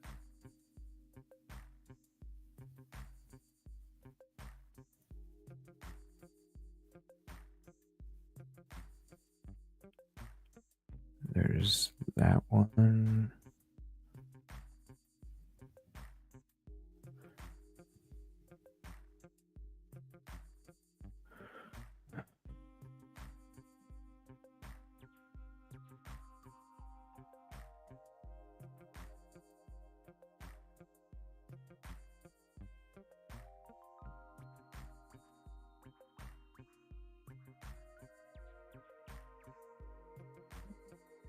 So right now I'm getting basically this whole side.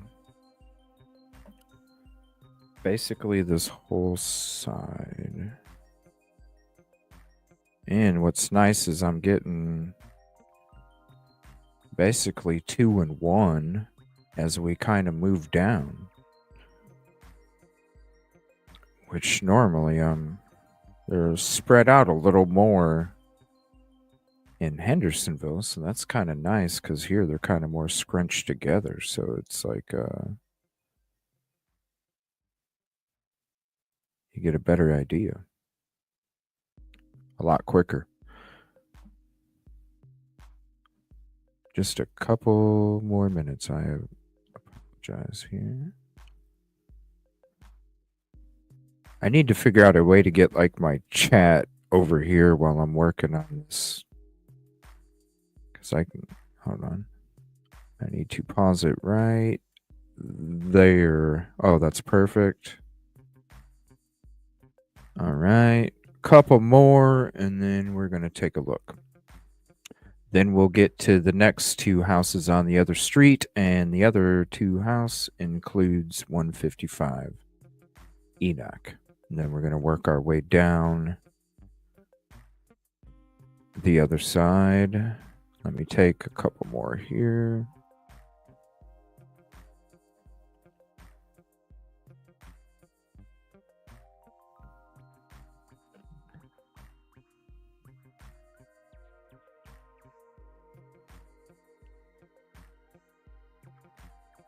Okay, let me get one there.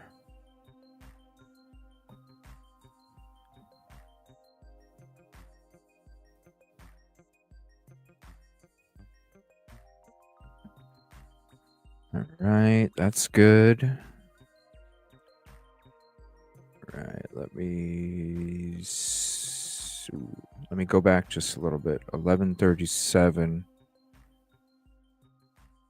Because there's one picture I want to get right at that corner. Let's see, 1137.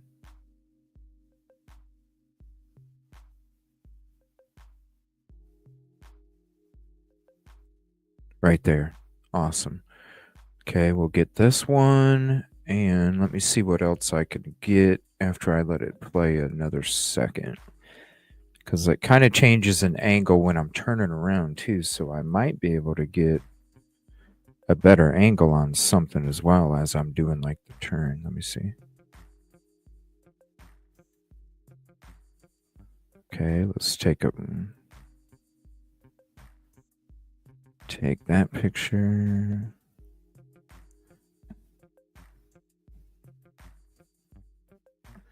I need to figure out a way to get like a chat over here. I apologize. Hold on. I thought I was only going to take a couple screenshots, but I'm getting way more just off these couple houses here. Thank you, Pam. Let me see here. Okay, I'm moving. Not turning.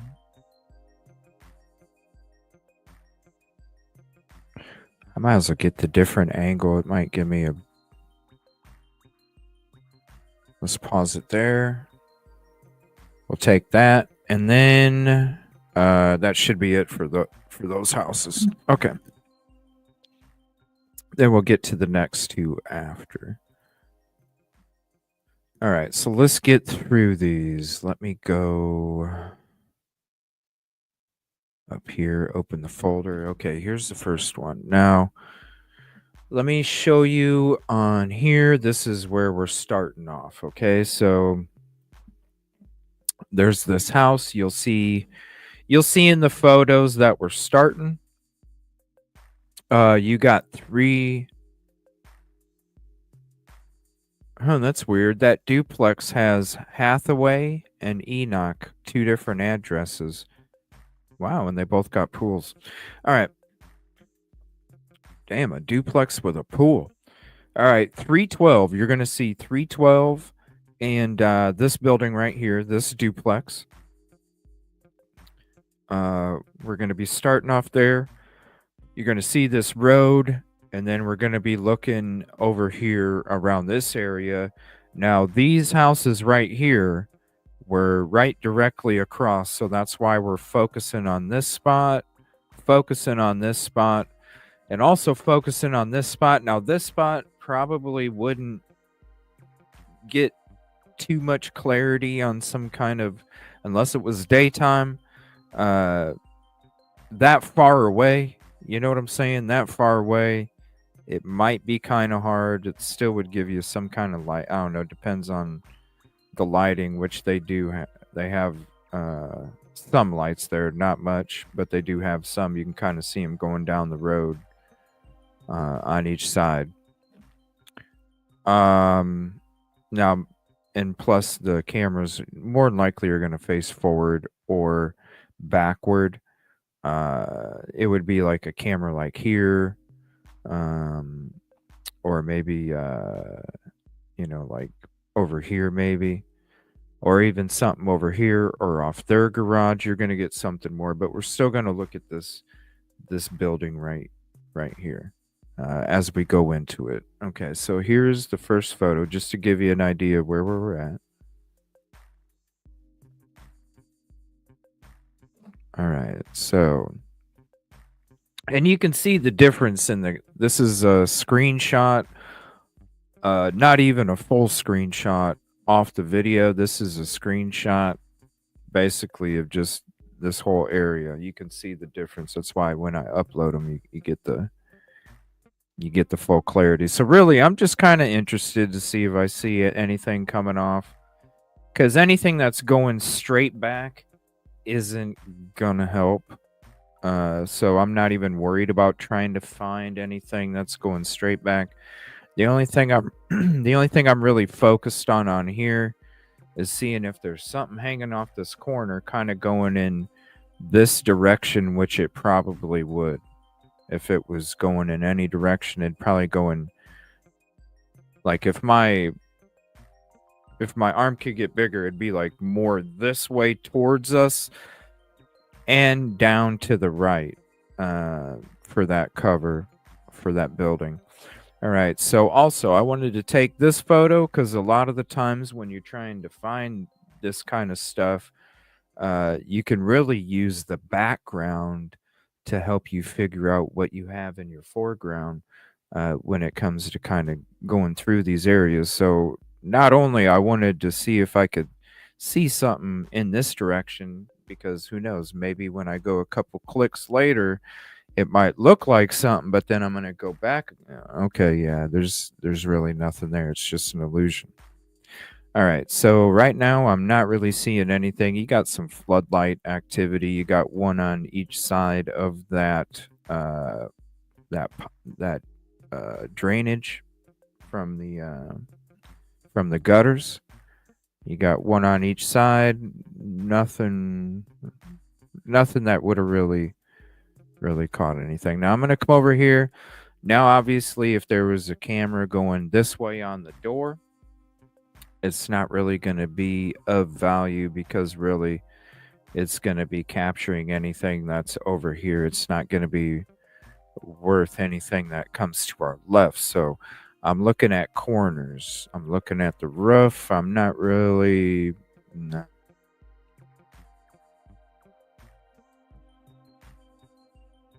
Now, this kind of interests me right here, but I think it's part of the actual roof itself. Is this thing right here? I think it's just the light from the sun that's hitting it, because you can see the sun's coming from the right, shining to the left, and it would give off the appearance that something might be sticking out. But that's why I took multiple photos, because like I said over here, it could look like something is there from another angle, but then you come back to this angle and it's like, oh yeah, it's just an illusion. So we're going to go to that photo next. So was there something hanging off? No.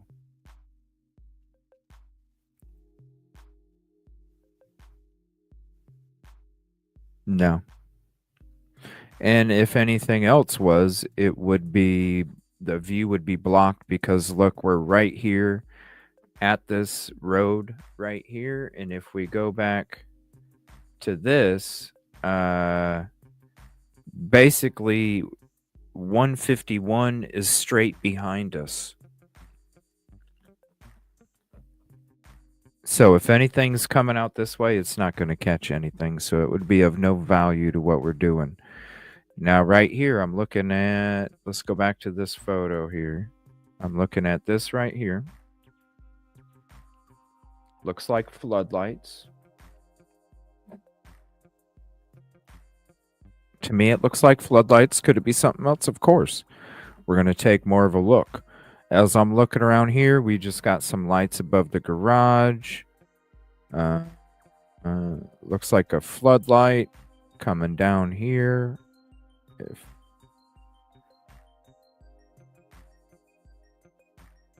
No, that's part of the gutter. The gutter system on the other side. You got one here coming right here. On the other side, it's coming down and going over on the other side around the corner. Part of the gutter. This one might be some floodlights. We'll see. Are we seeing anything on this corner? I don't see anything hanging off that corner. All right, we're going to look at another photo just a little bit down. I don't see anything. All right, another photo. Okay, that's not a camera. Those are lights.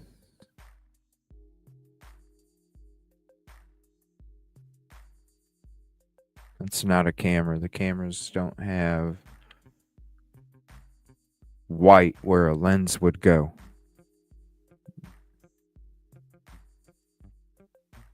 And you don't see a lens either.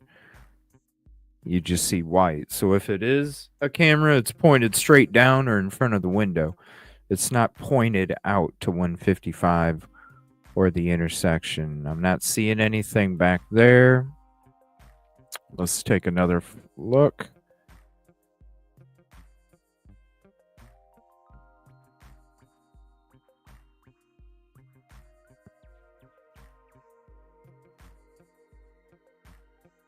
I'm not seeing anything around here. I'm not seeing anything along the structure. I'm not seeing anything on that shed. All right, now we're going to look at this. I don't see anything hanging off over there.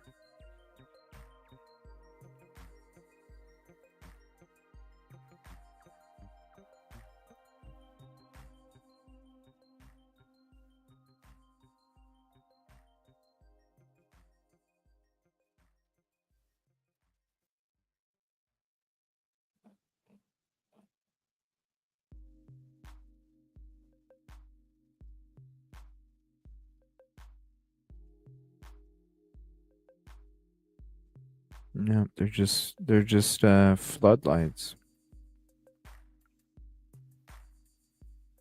Those aren't cameras. All right, let's keep going. Let's see. We're still going to take a look at the other angles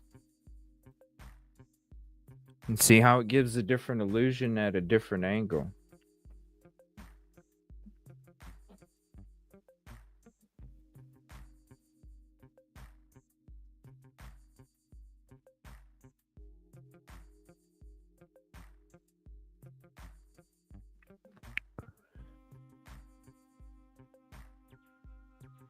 Now is that a ring cam? No, it's not.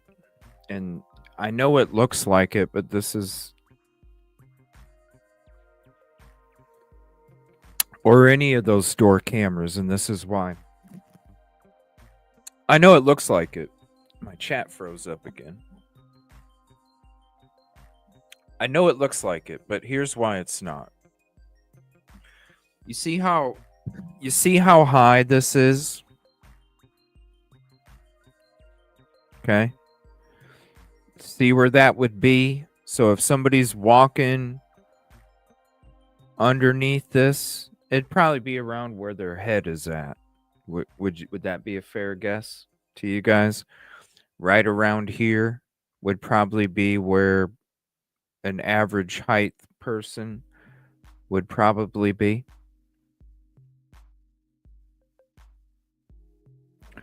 So if this is the same height, this is why it's not a door camera or a camera that is for surveillance, is because it's way too high.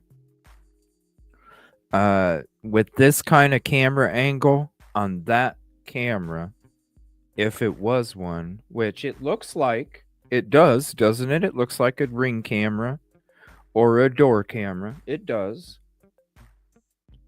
But instantly, you got to think about it. If you had a ring camera, a door camera, that right there is not going to be a spot. You would have moved it because that spot is way too high. Basically, that camera view is going to be catching mostly roof, because that camera view goes down to about right there. Okay, that's how far down the camera would go from that angle. Yes, they're a lot lower.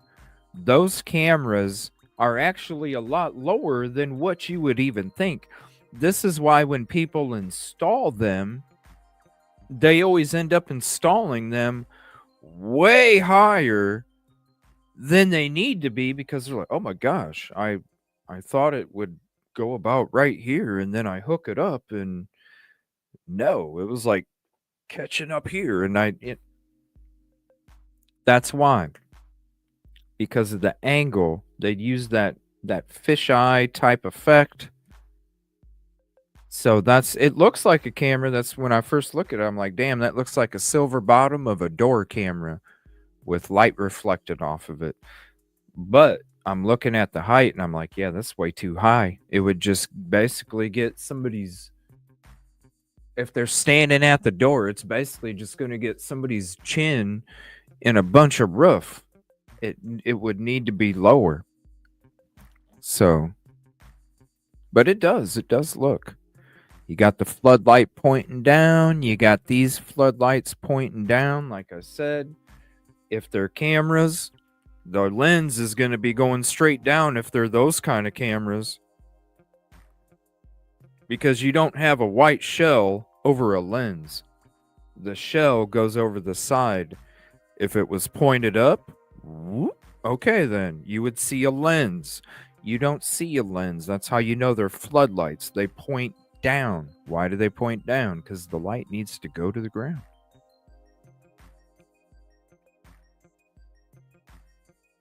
And we're going to look at that door in a minute, too. I got more pictures. I'm just trying to look around at all these different... Yes, so if we're going back to the map...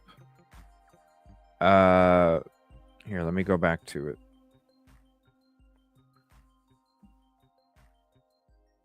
So the first house we went through was this one. You'll see the road.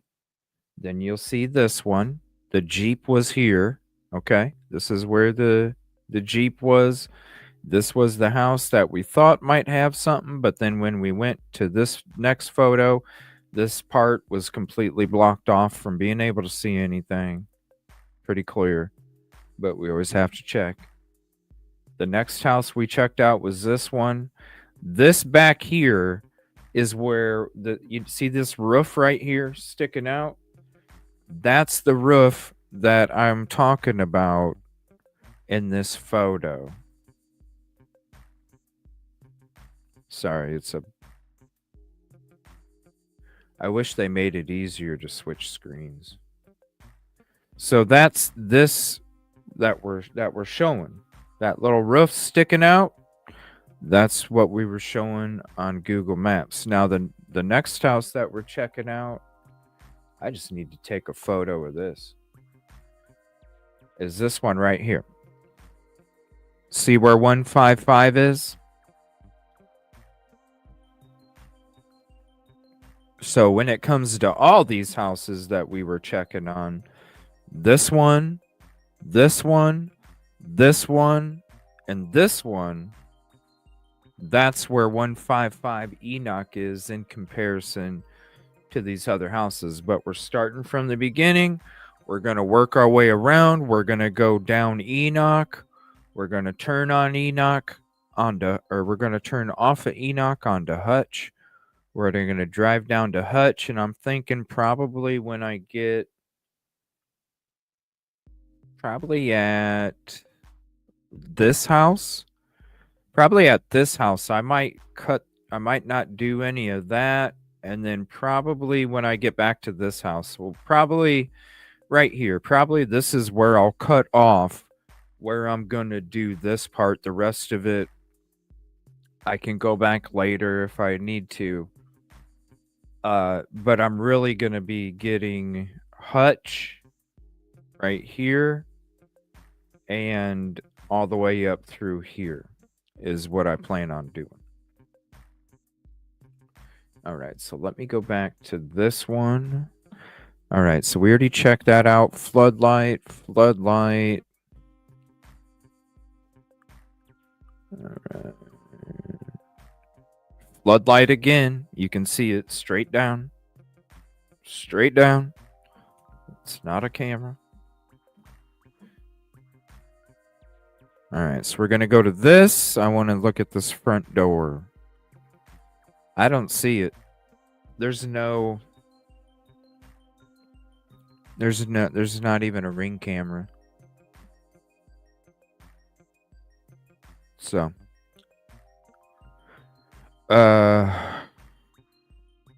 not, it would it maybe, yeah, it probably could have, but the view would have been obstructed a little bit too. Let me show you why. It may be. Let me use Google Earth to show you.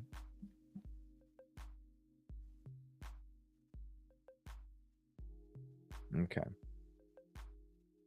So when you're looking at this door right here, okay, the front door, you see this right along this like part that sticks out?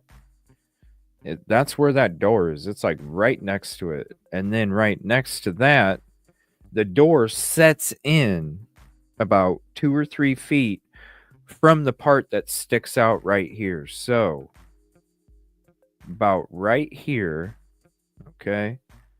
And you're probably looking at, let me look at this photo some more. The pillar, the pillar's the pillar. We'll go Bennett. We'll just, let's see, right. So in this direction, I'm assuming probably. Okay, so I'm going to hit that. Now let me zoom out and see. Now,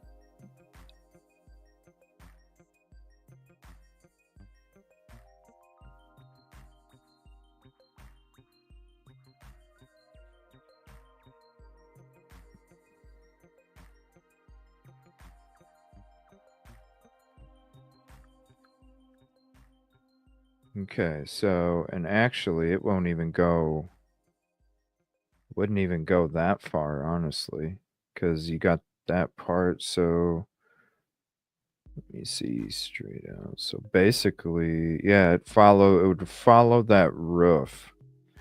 So basically, would be your camera view. That's actually pretty good now that I look at it. As I'm setting up that angle compared to the edge of the house there. Now, if they would have had a door camera there, but at the same time, if you're trying to find out 10 months later on a door cam, I doubt the footage is going to be there. I mean, they can go back like months, and they can go back pretty far. But there's no cam. That's a shame.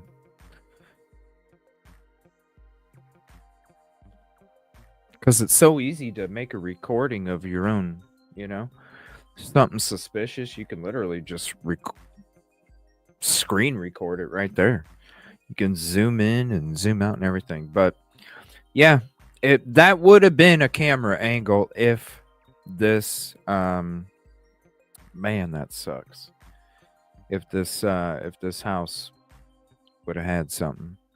Unfortunately, there's nothing. Just some floodlights. And I'm not doing the whole property, so hey, who knows? They might have something somewhere else. Be careful. But when it comes to what we're actually looking, there's nothing there. You don't see the door cam anywhere around here. You don't see any kind of, you just see some floodlights pointing down.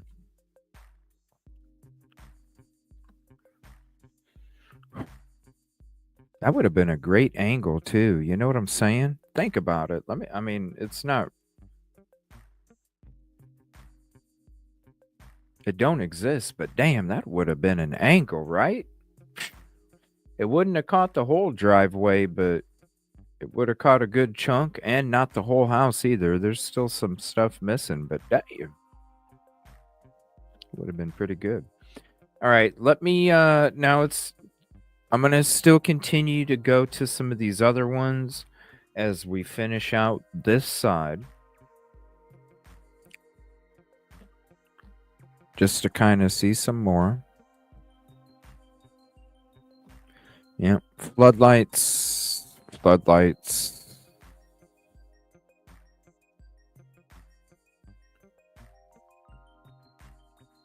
I love that brick. That looks beautiful.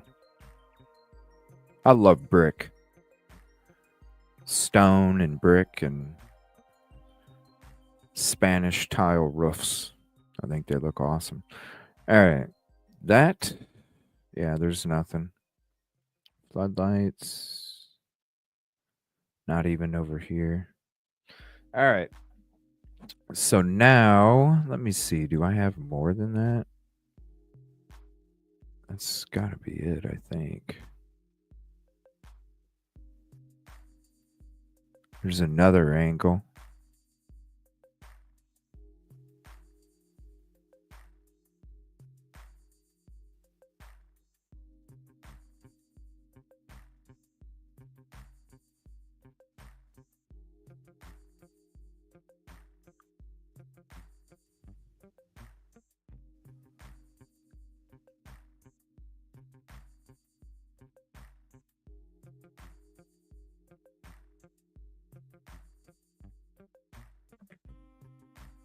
I'm still checking. You never know.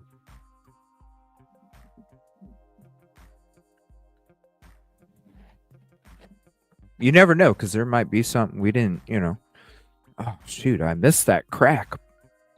I missed that little section. Little sliver there. What is that? A nest? Damn, man. They got a nest up there? No, that's part of the roof. Are you serious? Do they actually have shingles right there in that spot? I used to do roofs, man. You know how much that'd be some extra right there, because you can't really hang out on the roof and and nail shingles in, you'd have to like hang off the side or be on a ladder to do that the whole time. That'd be extra. A lot extra. I'm surprised if that has shingles on it. Let's see here. All right, let's see. Now, this is an angle I really want to check out again too, because you just never know. Floodlights, and I wanted to see the back of this house as well.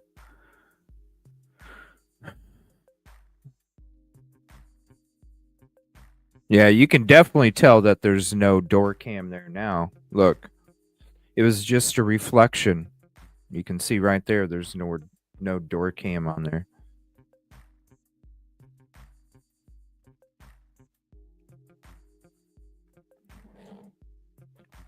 Floodlights. All right, so I'm going to leave this here, and I'm going to all dark. What happened? The screen is all dark? Oh, the neighborhood. I mean, well, this is the thing. Just like in Stafford, as we were going through our neighborhood footage, as we were going through Stafford and, doing the same thing like we're doing tonight, that's one of the things I noticed was, man, all of these houses have floodlights to the point like it's an automatic, and we'll throw in three of them. 4, 5, 6, 3 for free. I don't know. 4th of them you got to pay or something. I don't know. All these houses have floodlights all over. Multiple corners. Not just 4. Some of them have like 6, 7. So it's like, did these houses come with like, was that like a selling feature? Like, hey, we'll throw in, listen, there's not a lot of lights around here. We'll throw in 3 of them for free. Just pay for 1 of them. You get the rest of them for free. And then if you want anything beyond that, well, then it's another da-da-da-da-da-da-da. Right? Because they all come with floodlights. So who knows? I don't know if, at least this neighborhood, you can see,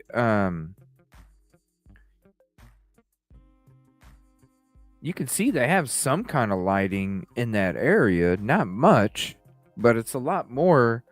It's a lot more than Stafford and Kellen.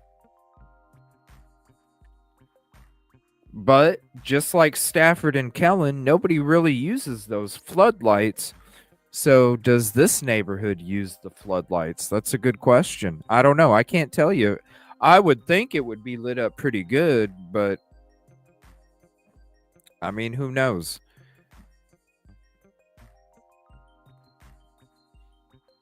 Who knows? All right, let me take some more screenshots here. So let me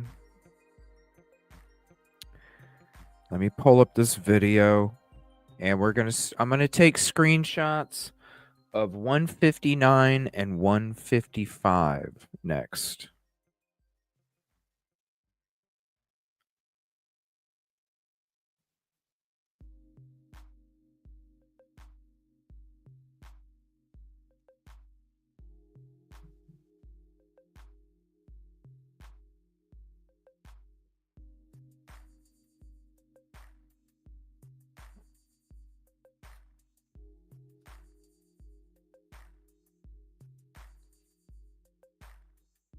And here, I'll let this play so you can see the turnaround as I was doing the turnaround.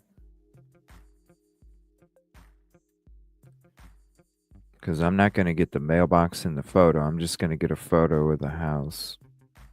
Not worried about the mailbox, but you can see the mailbox as I do my turnaround right here. 159 Enoch. All right, so that's a pretty good straight-on photo, but not like a door cam would help us out, because really that door cam would not catch anything that we're interested in. All right, so let's take this screenshot.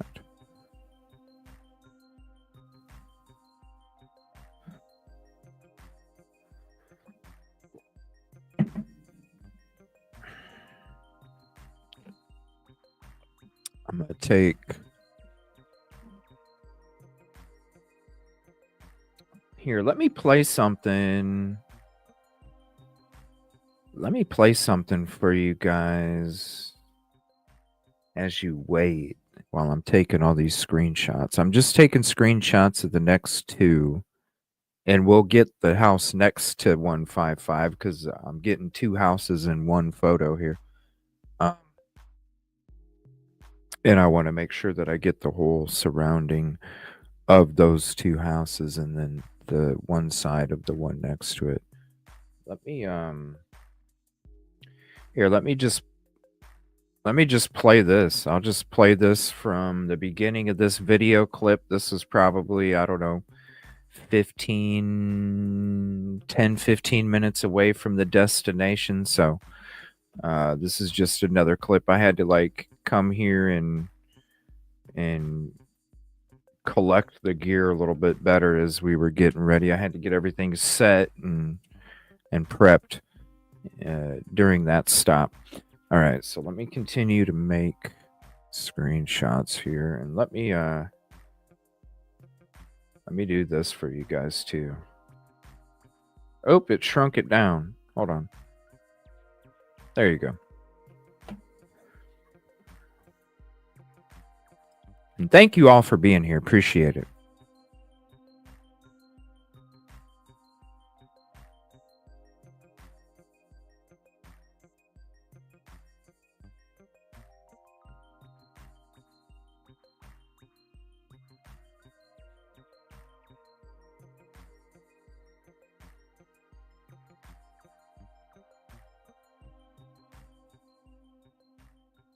All right.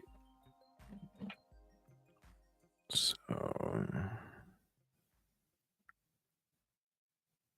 I'm just taking a bunch of screenshots, and we'll go through these here in a minute. Let's see. Just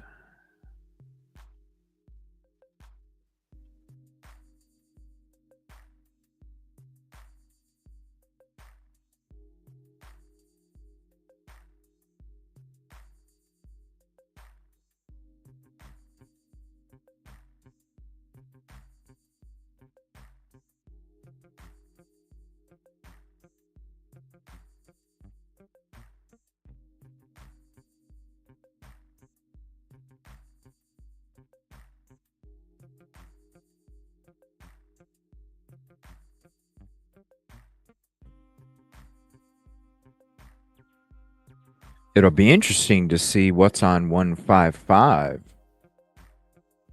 That's what'll be really interesting.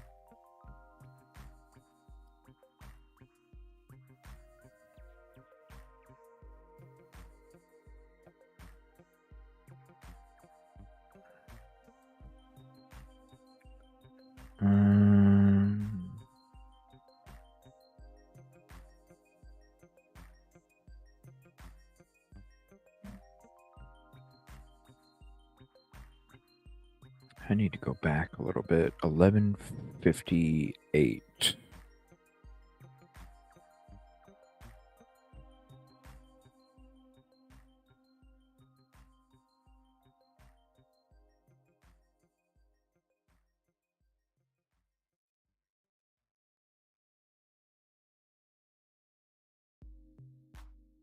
And here, I'm going to...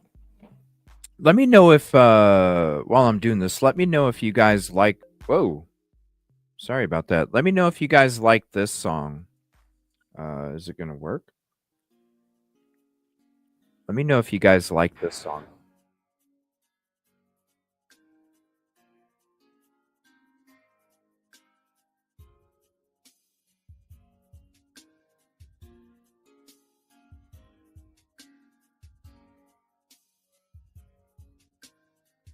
All right, almost done here.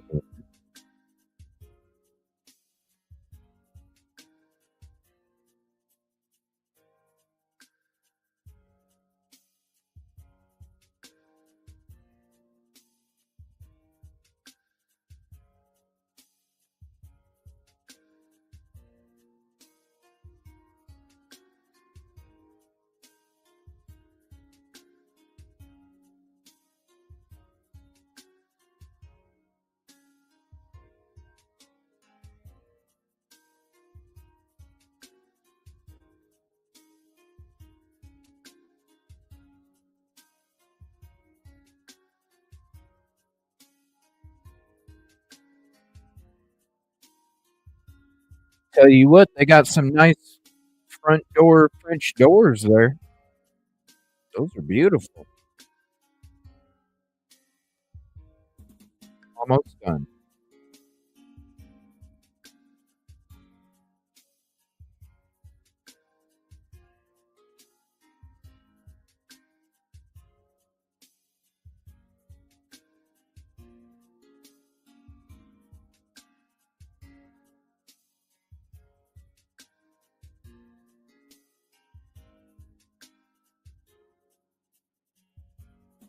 Pump up the volume.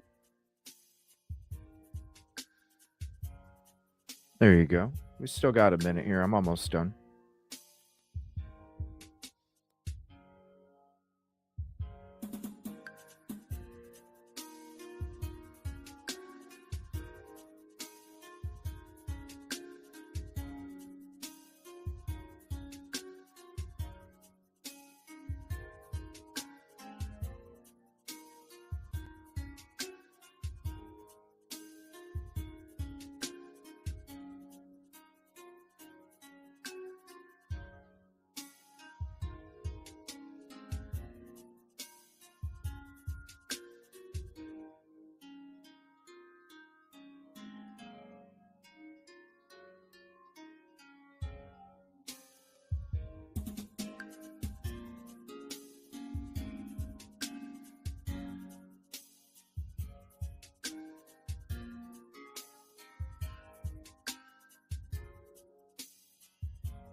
All right, so we are going to switch to the new photos here.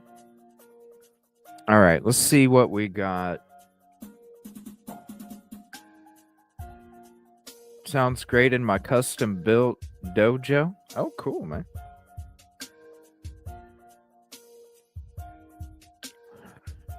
All right. I thought it added like a little bit of mystery to it, you know, like, but a little soul too. It's got like a mixture to it. Little bit of mystery with the do do do do do do do do do do do do. But then you got, you know, like the soul of the two. Dun dun dun dun dun dun. All right, let's see here. Now, this ain't really going to get us much. This ain't really going to get us much because you see this right here, it would block. Here, let me turn that down. It's kind of loud. All right. So this right here, it would actually block any kind of view. So if you zoom back, you see this right here, you know, being towards the back, it's going to block any kind of view that's coming out this way. So basically, the only view you would get would follow this line on the grass. Not much. Okay, we're going to look up here, though. Specifically at these corners.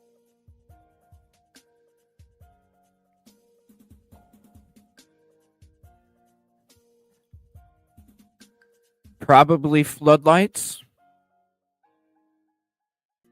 Probably floodlights, but we will look on another angle. And then this right here is going to be your 155 because obviously you can see the red car in that familiar silver vehicle there. That looks like floodlights as well, but we will definitely what is that? We'll take a look at that when we come up. I don't know. That might be a sneaky spot for a camera. I've seen them there before. All right, let's go to the next one. Man, these are so crisp.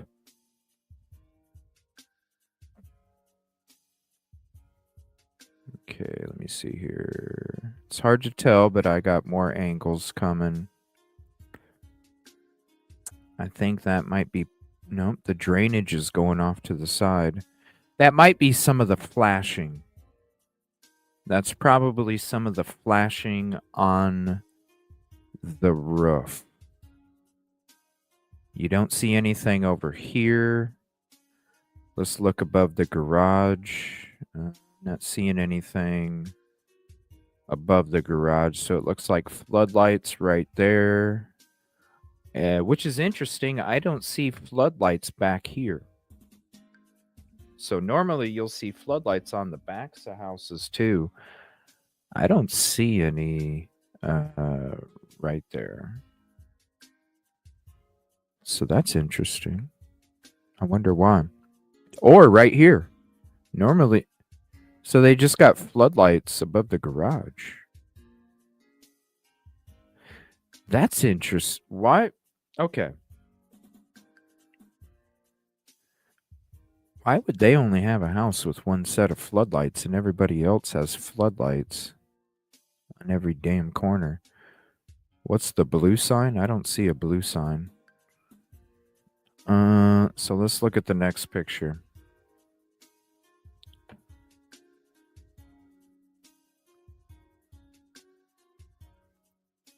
Yep, floodlights. Nothing on the back.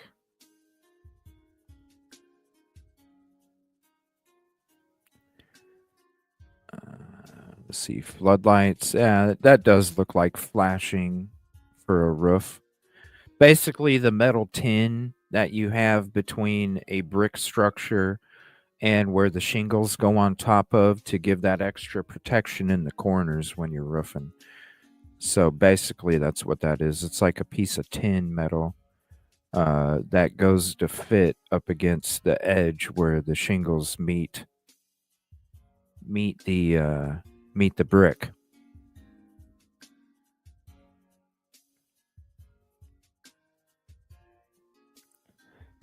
There's actually less cameras in this neighborhood than Stafford, which is odd. Very odd. What's this? It's hard to tell what that is. What is that? I wonder what that says. Anybody have any ideas?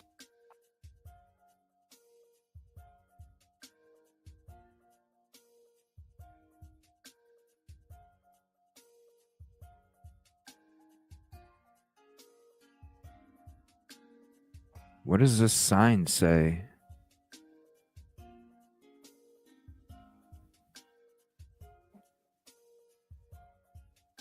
Not sure. And there's just nothing. There's barely even floodlights on here. All right, let's go to this one. Let's see if there's some kind of door cam. Yeah, that is flashing. You can see it right here. It's just that little strip of tin that goes between the brick and the roof. It's just being shiny because of the reflection of the sun. Let's look over here. Floodlights.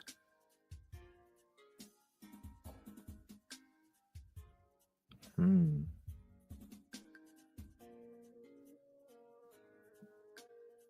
right, let's look on the front door. I don't see. So you got French doors, beautiful French doors, I might add. I love French doors. Beautiful French doors. No camera. Floodlights over here. So they actually have more than one pair of floodlights, which makes it a little more normal. You can see the shininess that was on the flashing right there. So that's just flashing there. Floodlights. It says no trespassing. That's what it says, doesn't it? It says no trespassing, don't it? I think that's what it says. No. Let me go back. No trespassing, I bet.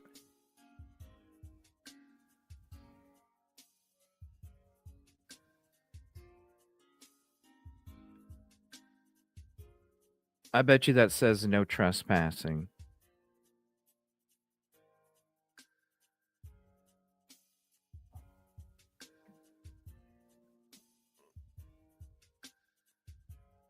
All right, let me go back a couple ahead again.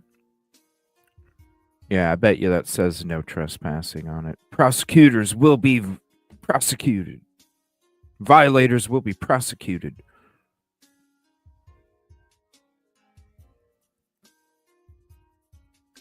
Again, beautiful French doors. That's a light. That's a light.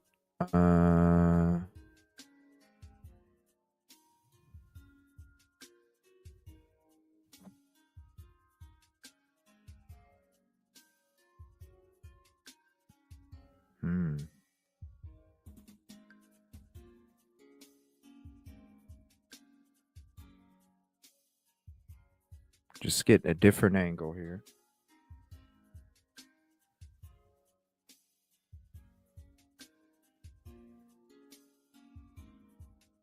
Floodlights.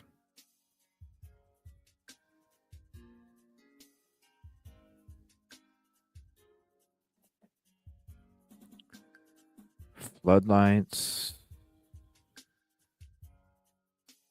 Well, Floodlights. This is crazy.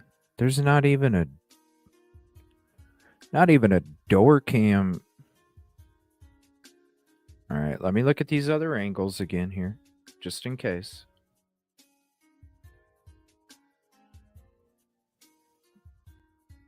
This is crazy. I'm shocked, y'all.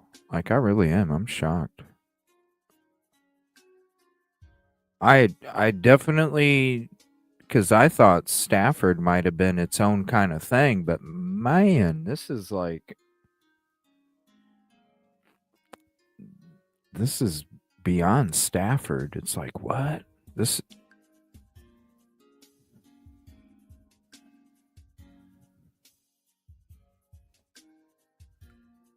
Wow, nothing.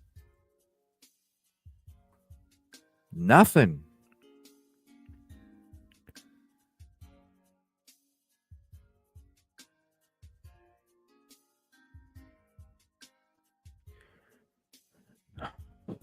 This is crazy.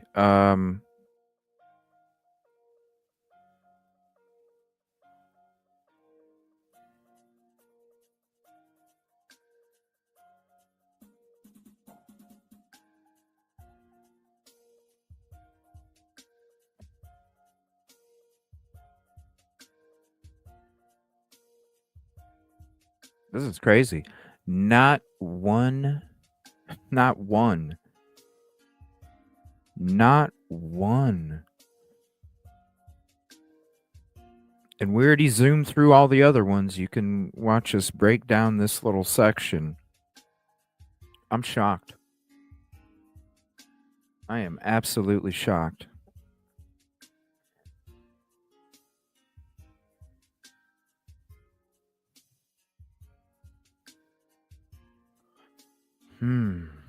I don't know. This is crazy. Well, yeah, that's true, Betty.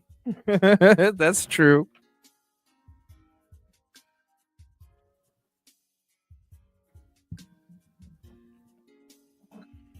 Let me see if we got any updates real quick. I'm going to leave it right there. If you guys want to take a photo of that. I sent the video over last night. The raw video.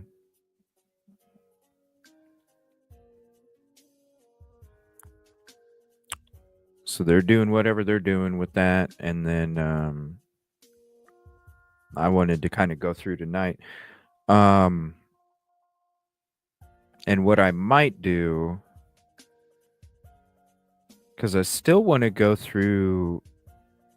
You know what I am going to do before the night's over, though? We can go through. We can go through the rest of the neighborhood. We can go through the rest of the neighborhood. On the next show. Before I get done tonight, though, what I'm going to do is I'm going to go through. I'm going to do the other house, if you know what I'm saying, the B socks. So I want to do that before we go, because with nothing on here, I'm wondering if there was something on the other. So give me 1 second and let me get some screenshots of that real quick. 1 second.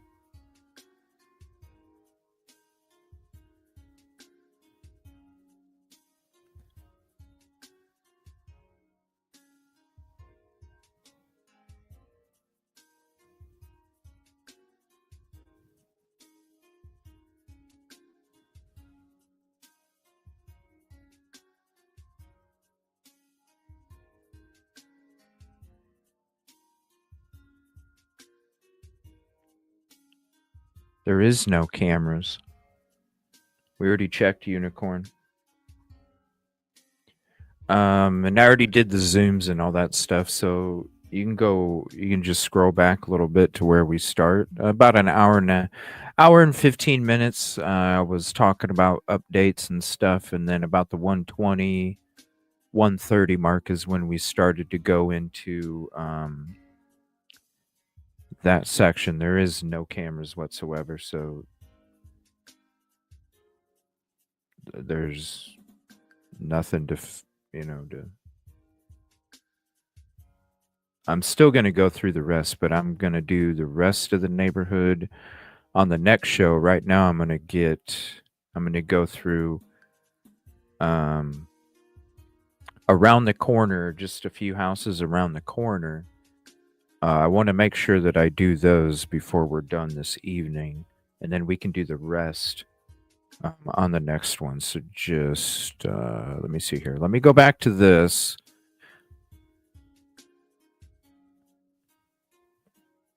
And let me take some more screenshots here.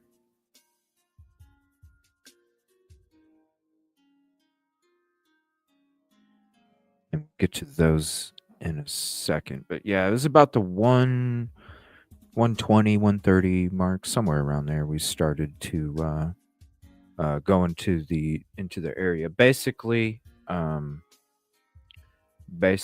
the areas that we did before I do these screenshots here, I'll show you. This is the area that we had already kind of scoped through. Okay. You got this one, this one, this one, this one, this one, this one, and all the way to 151. So basically 312, 315, 154, 309, 158, 159, 155, and 151. And then now I'm going to be turning the corner, and I'm going to get these few houses right here. And then on the next show, I'll go back up here, get the rest of these, and then get the rest of Hutch Court all the way to this section right here. But really, I feel like in this part, I want to basically focus on this area. Really wanted to focus on these 6, 7 houses, and then these other ones here. And probably, man, I might have to go through these ones too. These 8.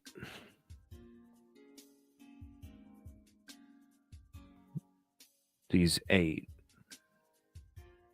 So let me, what I'm going to do is I'm going to play this for you guys. And then I'll let this play. I'll take some screenshots here. So just give me a few moments here. And thank you for your patience. Please hit the like if you haven't yet. It is the free way to help us out. And thank you, Baby Kisses, for the $2 super sticker. Thank you so much for your contribution. Appreciate it very, very much.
Just a couple more minutes here. I'm almost done with the 4 houses on one side.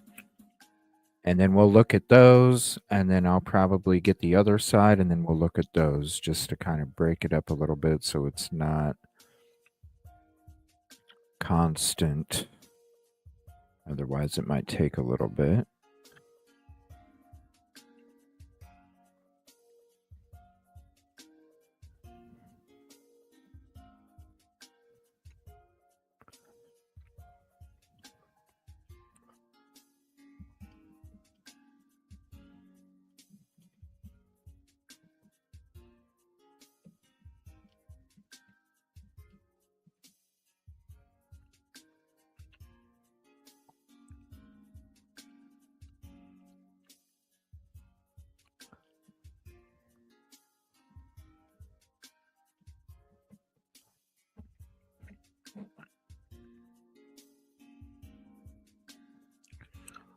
All right.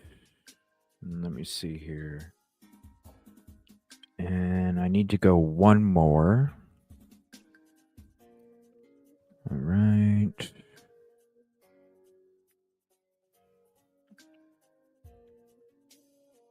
Actually, let me go just a little bit more than that. All right, and then we'll start looking at the next ones here in a second.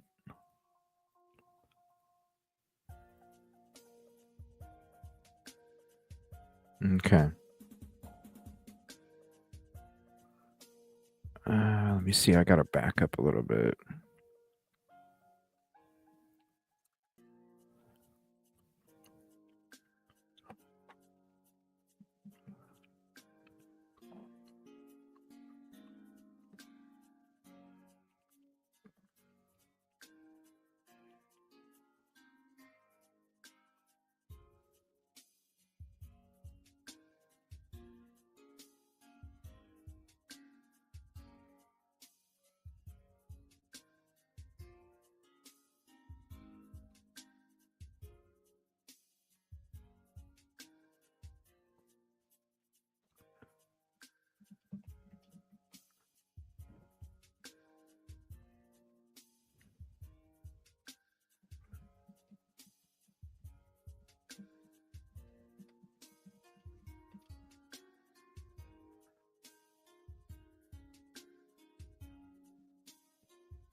All right, and this should 220. All right, let me take a photo of this, and then we'll take a look. And thank you all for your patience as I get these screenshots here of this raw video.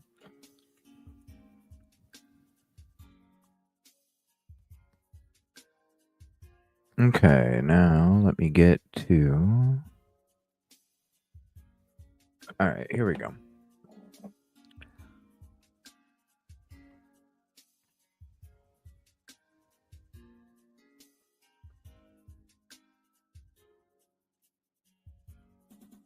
Okay, here's this. Okay, here's this. Now, this is the house as we turn the corner. So right here, over here is Enoch, and this right here is Hutch. This is right on the corner. I just wanted to kind of take some shots of this one first as we kind of get over to the side. Just kind of look around. There's nothing there. Floodlights.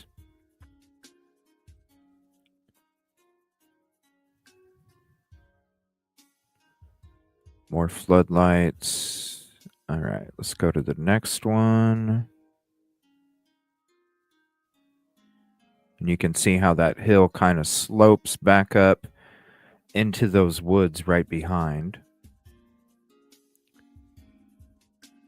More floodlights. So we're looking at the next few houses here, just to kind of check. This is 210. And then we got 210 right here. You can see it. 210. It used to be okay. So this is weird. Okay. Okay, this is weird. So when you look at, let me bring you back to Google. So on Google, you look at this right here. It's got 210 Hutch Court. You can see the photo. It looks just like the video that we're showing.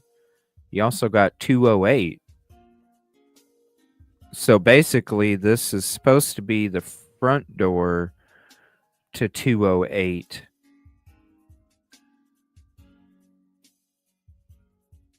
I don't understand that. So on here you see 208 and 210. On the footage, you just see 210.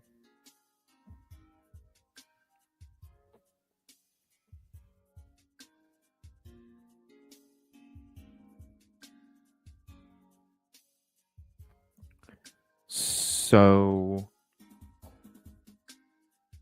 why is there 2 addresses on Google, but 1 here, but the other one? Let me go back to my footage. Let me make sure there's not a 208 mailbox. Hold on. Let me go back here. I don't know. That's weird. Let me go back to my footage here. I need to make sure that there's not another mailbox.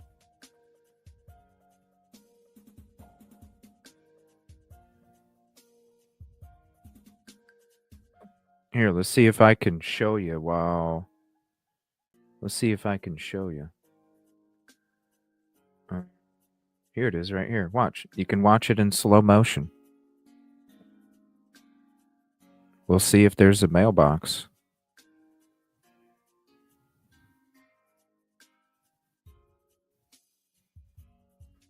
That's 210.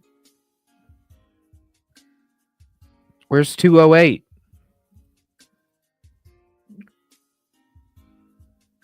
Where's the frickin' door for 208? Let me scroll back. Okay, this is the corner. Here, we'll blow it up. This is the corner. Okay, that's the house we started to look at. Does this look a lot better when I'm showing you guys the video? Is it clearer this way? Or is it, what here? Let me ask you, let me show you. What's clear? Is this? Hold on. Let me know which way's better.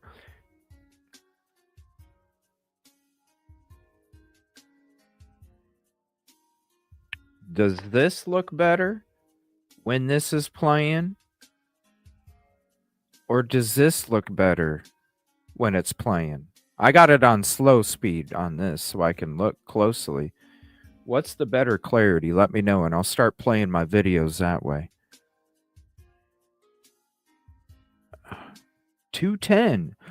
Where's 208?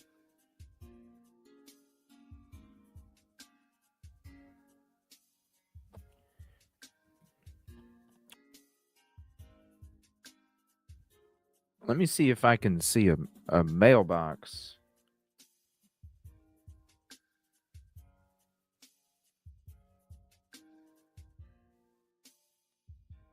Let me look at this photo. I'll look at it last. I don't see a mailbox. Okay, that's weird. So we're looking at, it's just 210. 208, 210 on Google. Just 210 outside. All right, so let's get back into the photos, screenshots here. All right. So here's 210. I'm not seeing a mailbox.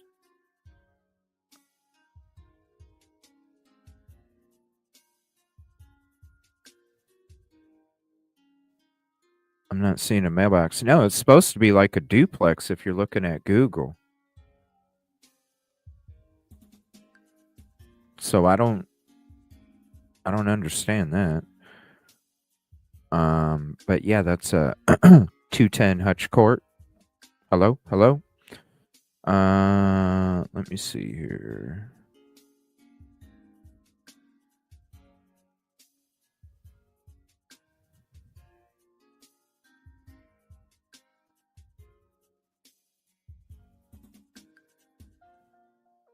Okay, there's nothing. That one's for sale.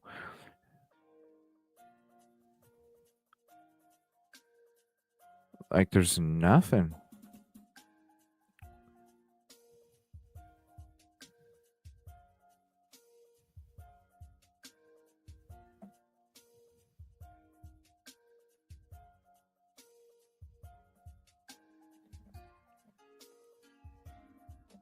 $214. Nothing. Yeah, Sparkle. The mailbox says 210. That's what I was saying. There's one for 210, but not 208. There's not even a mailbox on the side of the house for 208. Just 210.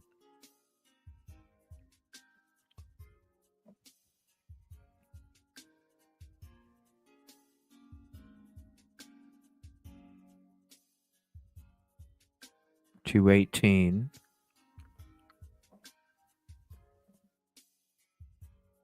$222. Yeah, see?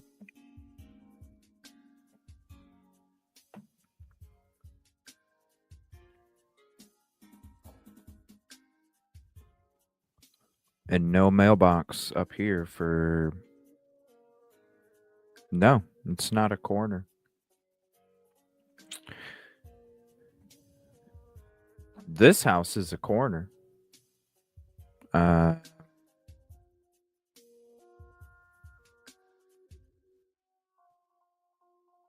There's 210. This house right here is the corner house. It's not on the corner even. See? This house is on the corner. Well, a P.O. box is a P.O. box that goes to a post office. That's why it's called a P.O. box, because it's a post office box. Post office boxes go to the post office. Where did I see a duplex? On Google. Right here. 208. 208. 210. When you have two addresses at the same house, that's a duplex.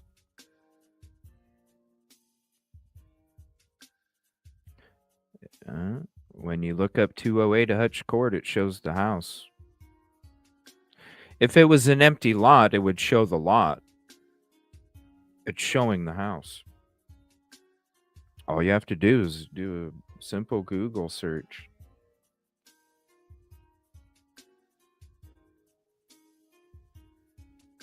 Yeah, yeah, 210 Hutch Court. You know the address, people.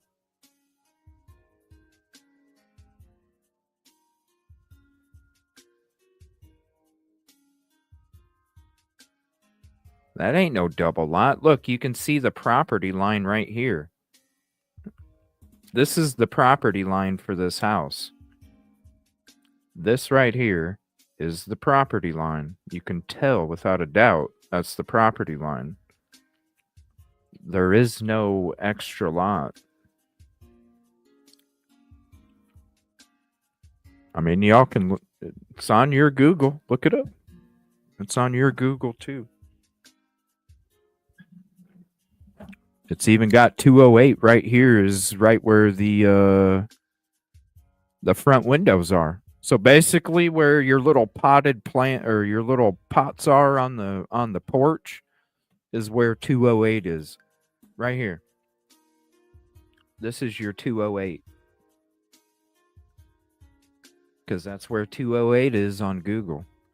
Right there where those pots are on the... Yeah, but Tigger, just like K-Max said, if you look up the property records, there's no 208 listed. There's only a 210.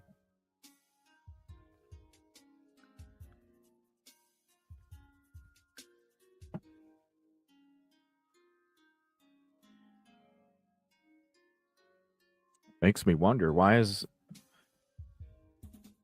there 208 and 210? And when you zoom back, it shows 208, not 210. Watch. So we'll come up here, you zoom back. Now watch. Here, let me put in 210. I'll put in 210 Hutch, okay? Let's see here. All right. 210 Hutch. Okay? 210 Hutch. Right here. You see that? It says 210 Hutch. Guess what? When you zoom it back, do you see where 210 gives you? You got 208. But look.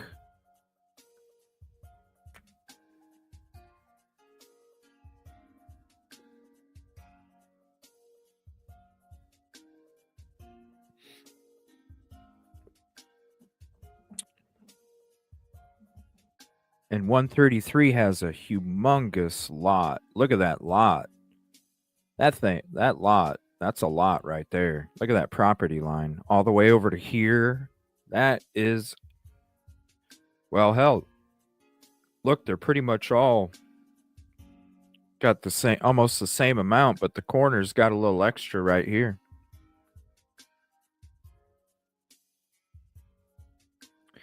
Yeah, but Sparkle, doesn't your house have 2 mailboxes, right? If one's out on the street, isn't the other one attached to the building? I mean, if you live in one, you would know. There's 2 mailboxes. If they're not next to each other, one's on the house and the other one's outside, there's 2 mailboxes. There's not 2 mailboxes here.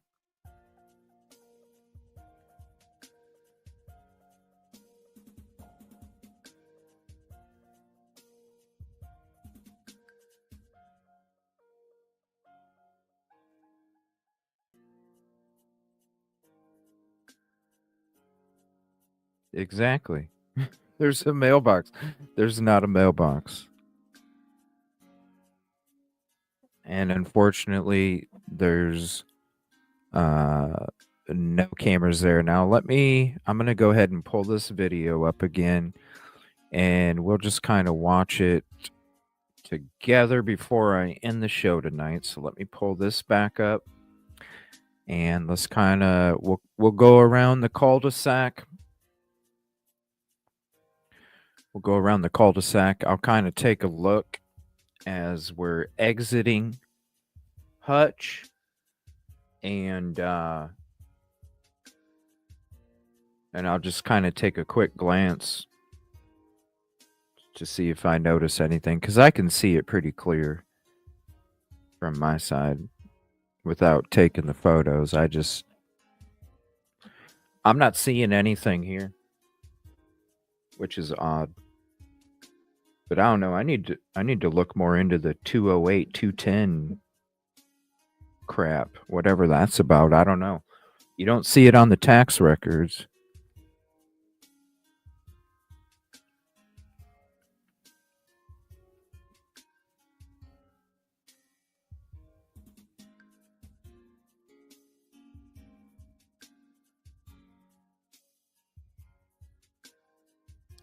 I don't think you can do live earth. I think that'd be a security threat.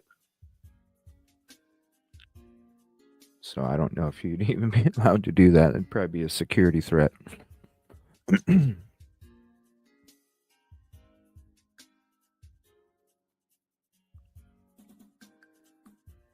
Right? Would you want to give, like, I don't know, that'd be weird. People would misuse the hell out of that. Look at that house. That's beautiful. I like that. All right, so we're going to end up circling around. What the hell? Oh, is that on oh, that might be on the next video that I circled around. Hold on one second. No, actually, hold on one second. I gotta I gotta pull up the next one here because it kind of, with GoPro, it goes like 13 minutes and then it makes a new clip, which drives me nuts with GoPro. Just make it one whole clip, man.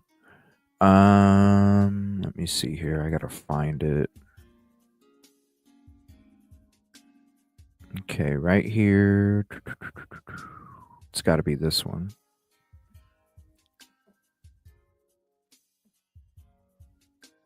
Okay, let's slow that baby down. Holy hell. Slow that baby down. All right. So this will be circling around.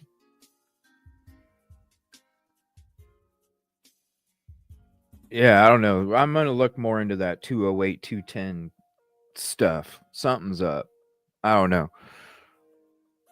We'll look more into that on the next show. I'm thinking tomorrow night. I think I'm going to do Idaho 4 tomorrow morning.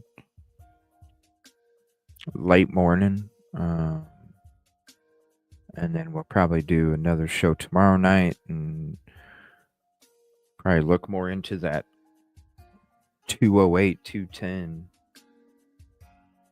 I don't know. Something's weird about it. But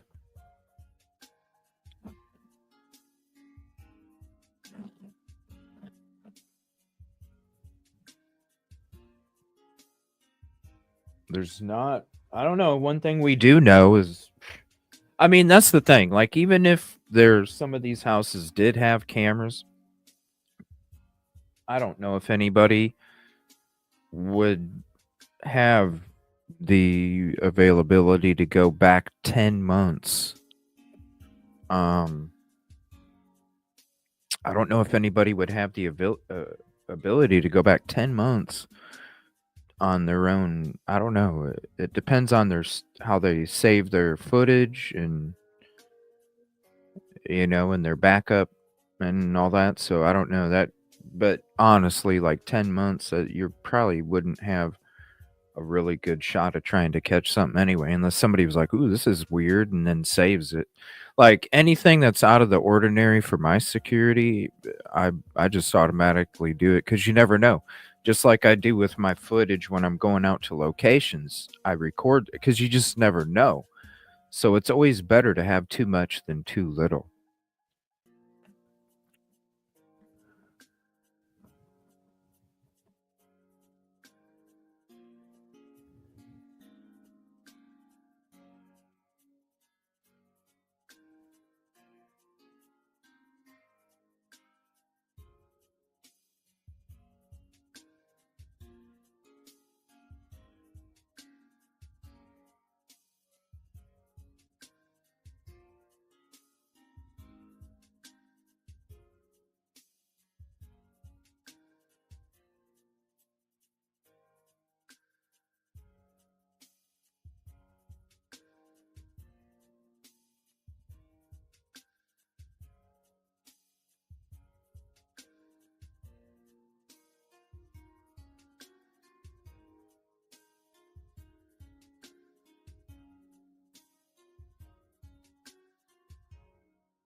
Oh, I apologize. I'm sitting here talking. Well, I'm gonna zoom in on these last couple.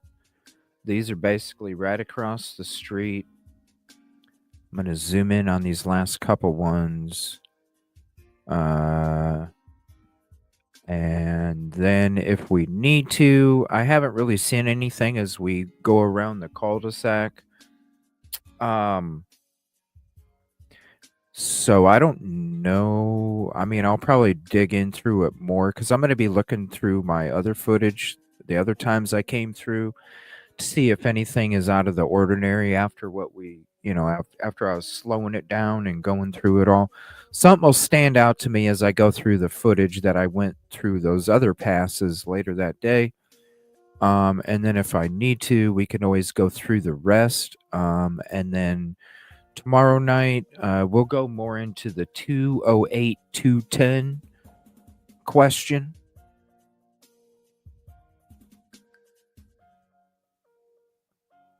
We'll go into the 208 210 question tomorrow night after we kind of dig around and see what that's all about. Because I don't know, something when it comes to that property, and it's already kind of weird. I think we need to check it out a little bit more. All right, so, and then this one, and then we'll check this one over here, and then we'll zoom in on them.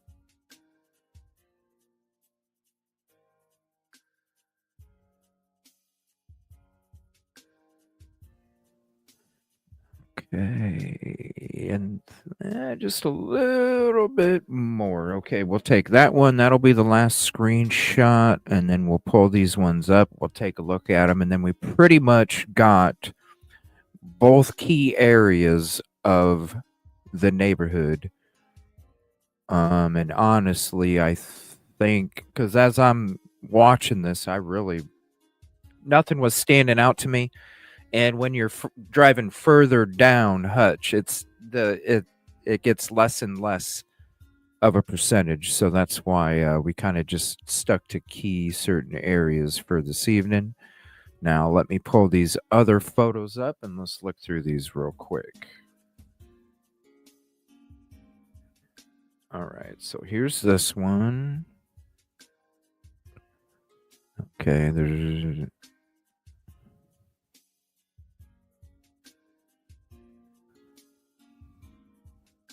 Now that does look like one right there. But if it is, it's a lot smaller than usual. Usually it'd be about the size of the door handle that goes up to the deadbolt. So really, even though it looks like one, it's leading me to believe that it is not, because typically they are twice that size. Floodlights. My gosh, I can't believe people don't even have one above their garage. Okay, nothing there. Floodlights. All right, let's go to the next photo. Let me see. Floodlights. We do have a doorbell. And that's probably what that other image was on the last one, because it is about half the size. It looks like just a regular doorbell.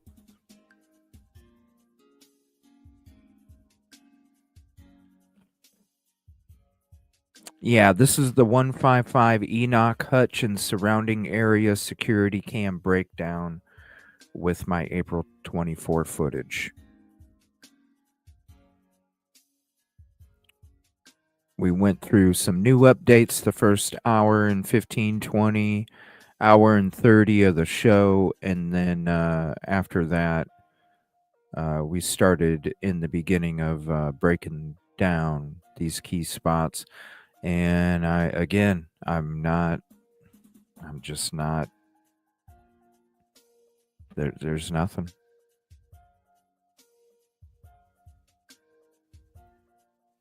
I am so shocked. I'm shocked.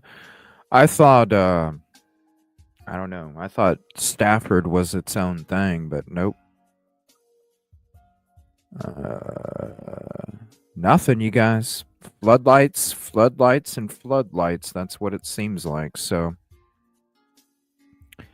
we will go all the way back. We checked all these different houses. You can see as we're kind of cycling through, we start off here and then kind of examine all the way around these key areas and 2 key houses.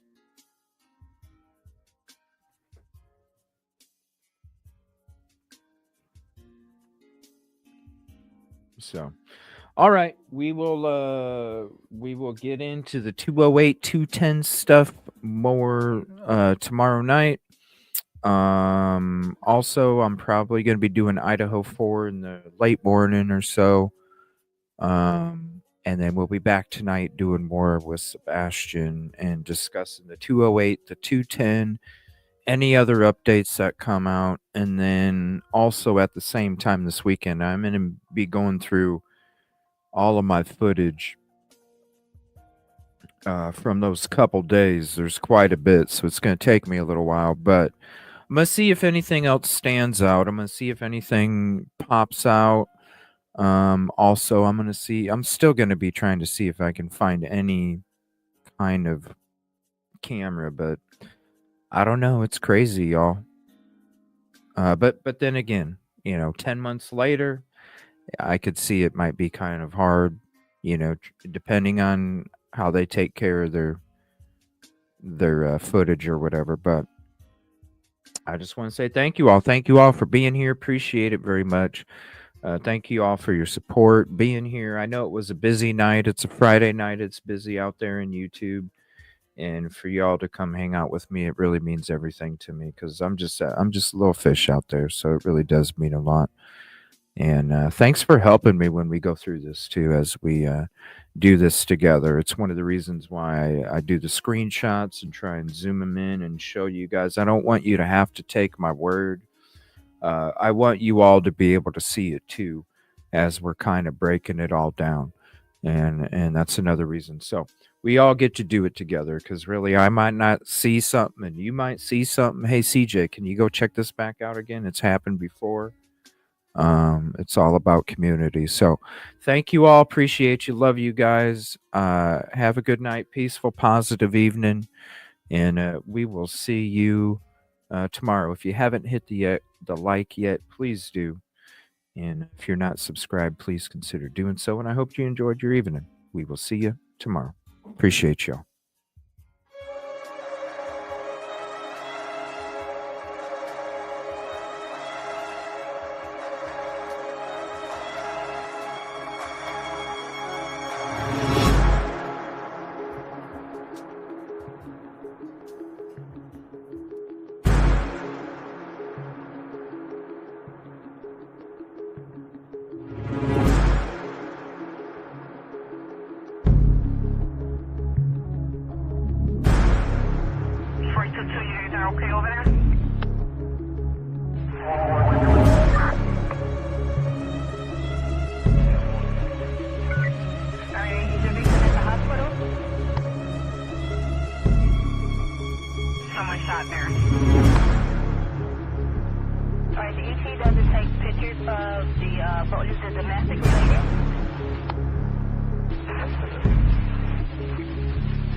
Possible Sheridan and Wilson.